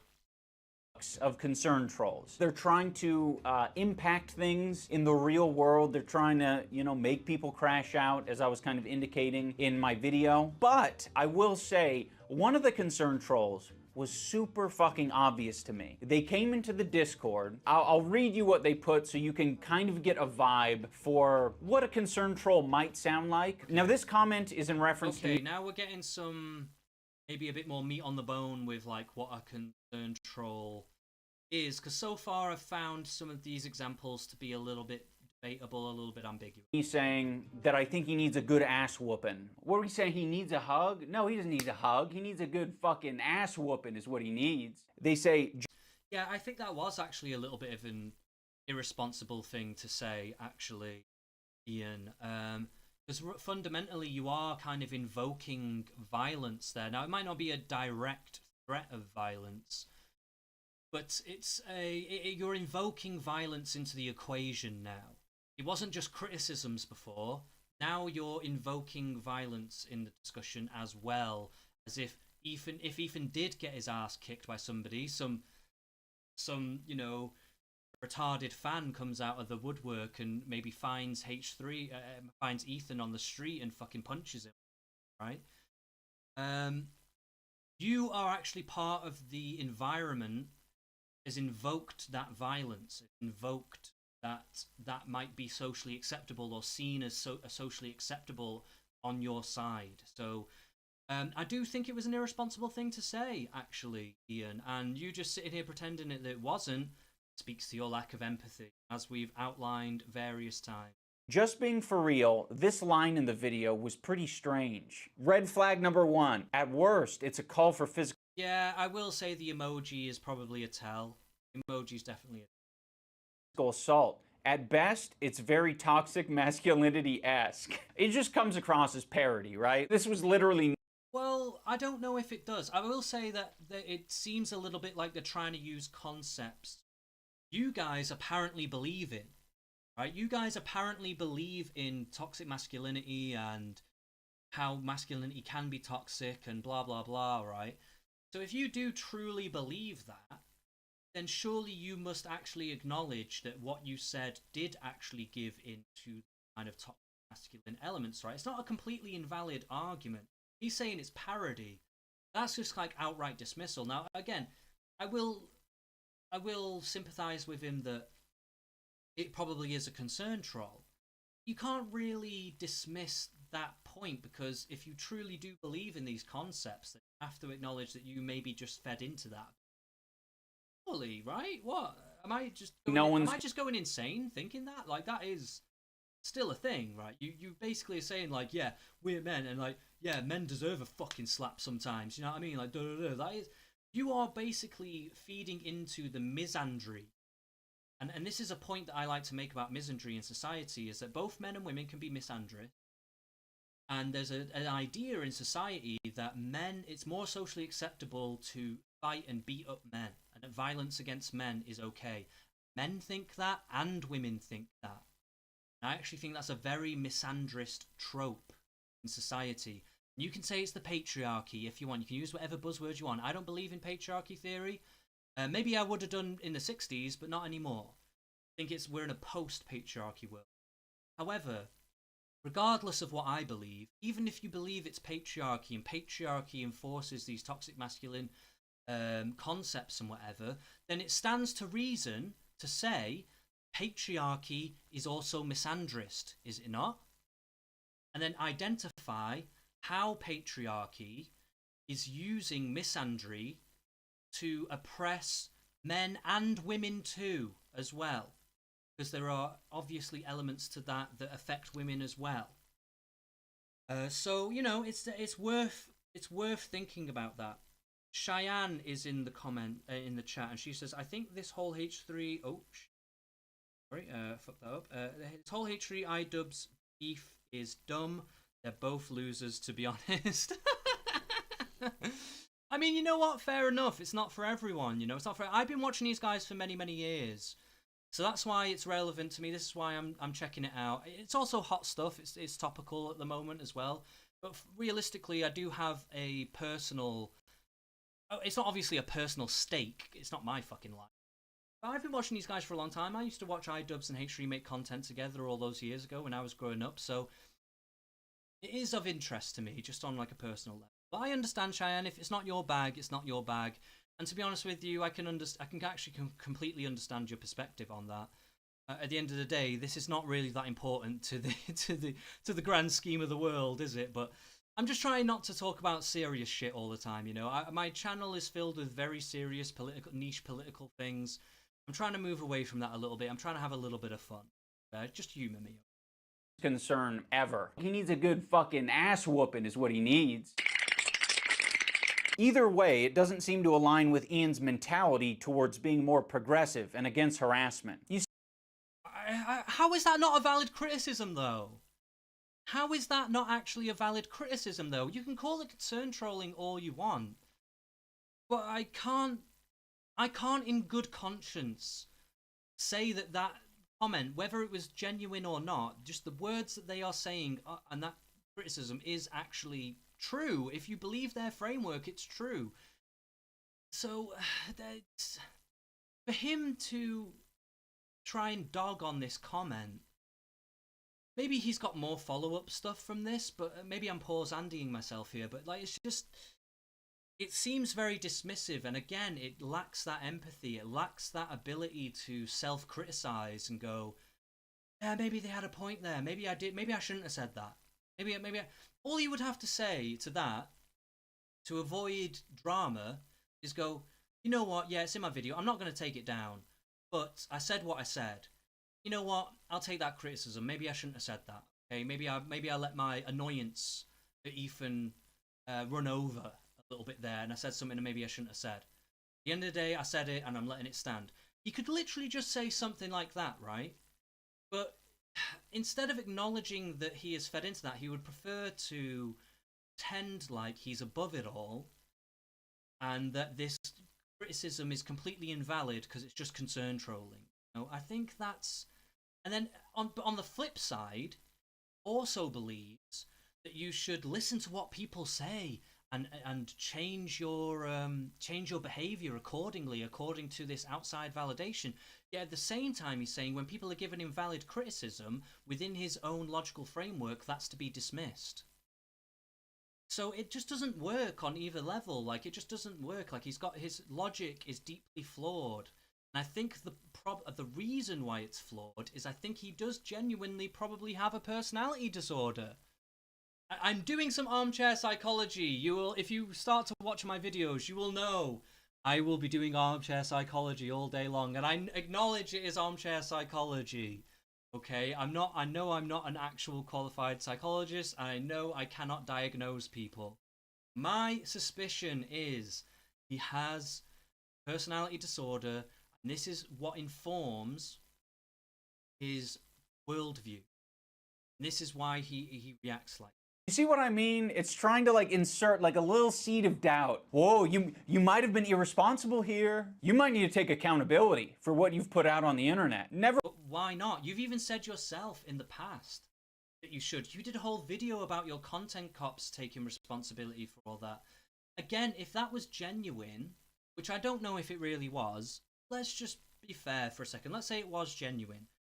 If it was genuine, surely then a criticism like this, you should be able to turn around and go, oh, okay, actually, yeah, you're right, actually, about that. He's not doing that, is he? He's not doing that, which does call into question the sincerity. Never mind the point that you were making in the video. I think you need to repent for your call to violence. I don't think the point you were making in that video could be considered to be undermined by you actually invoking violence in that way. Like you trying to make a video that you are trying to consider as fair critique of, that's one thing. Then when you do that video and then within that video you're basically invoking a sentiment that could actually result in maybe some street violence here, or make it seem like it's socially acceptable to do that, or that that's an acceptable response to things that Ethan says that you don't like. So if you don't like Ethan's position about Israel or Gaza or whatever, it's an acceptable response to just fucking punch the guy. Yes, you are engaging in a toxically masculine point of view. Surely, how is that? Chat, please back me up here. Am I just being crazy? Am I missing something here? I feel like my logic is pretty sound. I think any creator should make that kind of statement unless they have a very good reason to do so, morally speaking. Because you never know what one of your fans might do. It's quite dangerous. I mean, to someone who hasn't been through the ringer of concern trolling, I'm sure this could, like, upset or confuse someone, but this is just fucking It's not about upset or confuse. These are... You're calling genuine criticism concern trolling. Man, what was he thinking putting this out? And they used that. Oh man, this is a bad look, man. This is very bad I look. honest to God just think his vid and the whole intention would have been better without that in it. I don't see why he said that. They're not even saying take the video down. They're not even saying that the points you've made in the video are invalid or that the whole video is invalid. They're saying that the intention would have been better without that in it. How is this concern trolling? Oh my god, Wait, are we being concern trolled by Ian right now? I can't tell. He's concern trolling us about concern trolling. Ugh. Of course, this is a new user to our Discord, so no post history. So we gotta get creative. You reverse search the username, and you find that they have a Twitter. Their Twitter is suspended. The Blue Sky account, though, has tweets like, so how long until Destiny gets banned from this app? Hashtag DGG. Hashtag Dalaban. Hashtag Destiny. Okay, sure. They probably come from communities you don't like. They probably have opinions you don't like. They may even be being somewhat disingenuous in terms of their motivation for why they're saying this stuff to you, right? I won't completely discount that. You also have to weigh up the merits of the argument that they're actually bringing to you. Just dismissing it out of hand, it actually flies in the face of your previous sentiment that you should, if people are saying things to you, you should... and people are giving you certain kinds of critiques and it's like more uniform in those critiques, that you should correct and change. Now, I don't necessarily agree with that. That's my personal position. But I'm working from your logical framework, Ian. I'm working from how you conceive things. And from the way that you conceive things, regardless of whether this person's being a bit disingenuous or not, if you're getting multiple instances of people talking about this particular line the video and saying, hey, I think that was actually pretty irresponsible and maybe you shouldn't have done that and the video would have been better without it, that is not really concern trolling, is it? I don't know if it is. Destiny. Tankies are already terrified of arriving Taliban forces, following back all liberals, hashtag DGG. Now, the reason that these posts are relevant is because Destiny is quite famous for saying very unhinged, offensive shit, and he doesn't really seem to care that much about it. Don't pretend like you care about mental health or any of that cringe shit. Just be based. Tell people to kill themselves. Make fun of people who are on SSRIs. Make fun of people who have depression or anxiety or GD. Just do that. Just embrace the I can't say the words on stream anymore. All the slurs and everything you used to. Just do that. Go full in on it. Now I'm gonna go out. Yeah. But that's his personal opinion about how to conduct yourself instead of pretending otherwise. Yes, I kind of agree with it on a level. Like I was saying earlier, I think it's not good to just suppress your genuine thoughts and feelings. I don't think that's actually a good thing. Unless you are just actively calling for violence or you're just, all you ever do is just put out hate, then yeah, there's probably an issue there. But more or less, you gotta... At the same time, though, I think it's important to just be who you really are. If you're a fucking sociopath, then it's good for everyone else to fucking know that. Out on a limb here and say that I don't think this user is actually worried about the language I'm using. I don't think that they're concerned about me being toxic masculinity. So what if they are or not? Because realistically, you're not actually addressing the core argument there. Whether they're disingenuous, whatever their motivation is, you're still not addressing the argument. So it's not about whether they care about it. It's the fact that you care about it. So you've got to actually stick up for your own principles. And so there's different ways to go about this. You could say, okay, maybe I'll take that out of the video then, actually, because maybe you've got a point. Or you can say, I see your point. I'm not going to take it out of the video because I stand on what I said. But I can see your point, and I do acknowledge that maybe that is actually feeding into that. There's ways to go about that. Or there's the third way of completely dismissing it out of hand, calling them disingenuous and all this stuff, and just never having to address it at all. That's the road you're going down right now. Esque. Make fun of people who are on SSRIs. And I kind of don't think that they're worried about a call to violence. I actually think that they wouldn't mind me doing a call to violence. Tell people to kill themselves. So they actually might even be encouraged by a call to violence. No, I don't know if they... Destiny's point here is not like, you should do it, in the sense of, yeah, just tell everyone to kill themselves and blah, blah, blah. I don't think that's necessarily the point he's trying to make. He's just trying to say, be authentic, say what you truly feel, kind of a thing. And he's just putting it in the most extreme way possible. I'm definitely giving a lot of charity to Destiny on that one, but I don't think he means literally you should just do crimes, essentially. You should just threaten people. You should just, do a call to violence and stuff. I don't think he means literally that, per se. If I had to guess, I can only speculate based on #Daliban, which is just some racist Twitter group. Ultimately, concern trolling is just saying... Okay. I mean, I think you can kind of characterize them that way, I guess. They can be quite loosey-goosey with the racial jokes and whatnot, and they definitely have some... I don't know, I guess you could say there's elements within the community that can have those elements to it. I'm not going to completely disregard that. To completely sum up Destiny's community as just a racist bunch of people, I think is kind of disingenuous.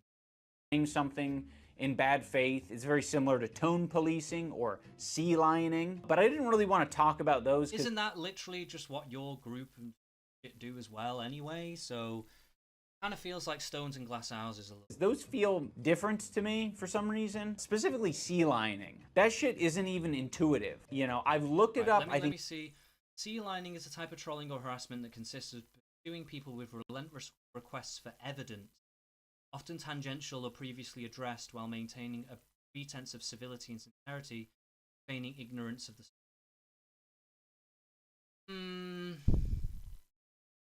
Yeah, I guess I have seen people do that stuff, but usually people do just want... If you're going to make a fantastic claim, people do just want to know where you're getting this from. I think 3 times now, and I still don't fucking... I mean, I get it, I just can't recall it easily.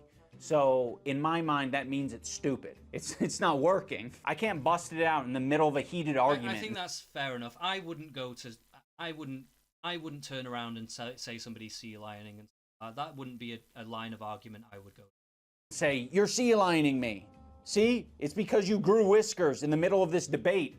That means you're sea lining me. You started flapping your arms and going, oh, oh, oh. Therefore, you're sea lining. I mean, there you go. It feels like two people getting into a shouting match is more an accurate descriptor of sea lining than whatever the fuck it is. I think the least problematic part of being a concern troll is them taking a moderate position, potentially. Because at that point, you're just being a party pooper. Or like a killjoy, a buzzkill.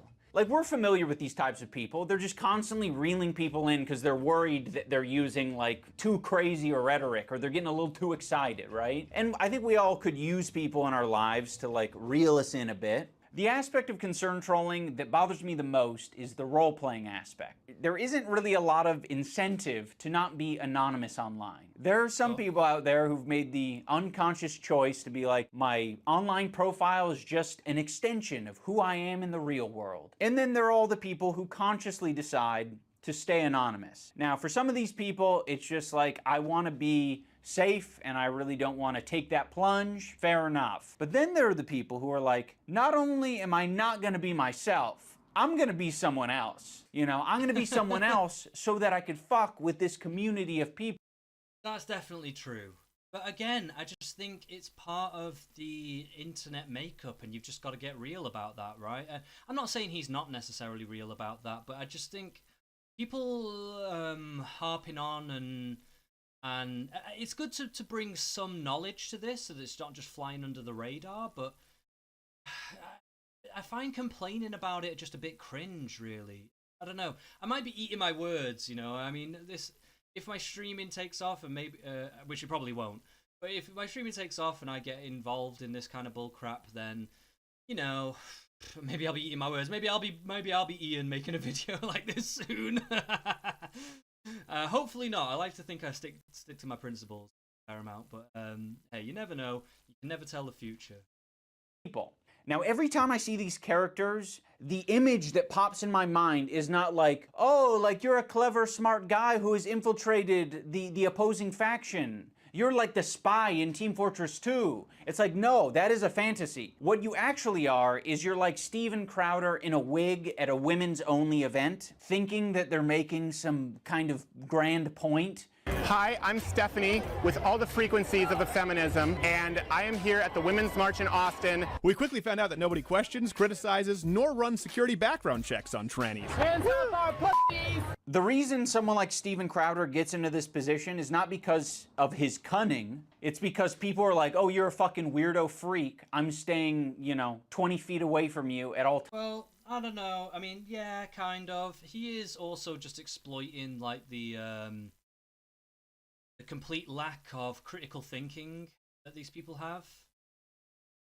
I'm not really trying to stick up for Steven Crowder here, because he's his own fucking narcissism, but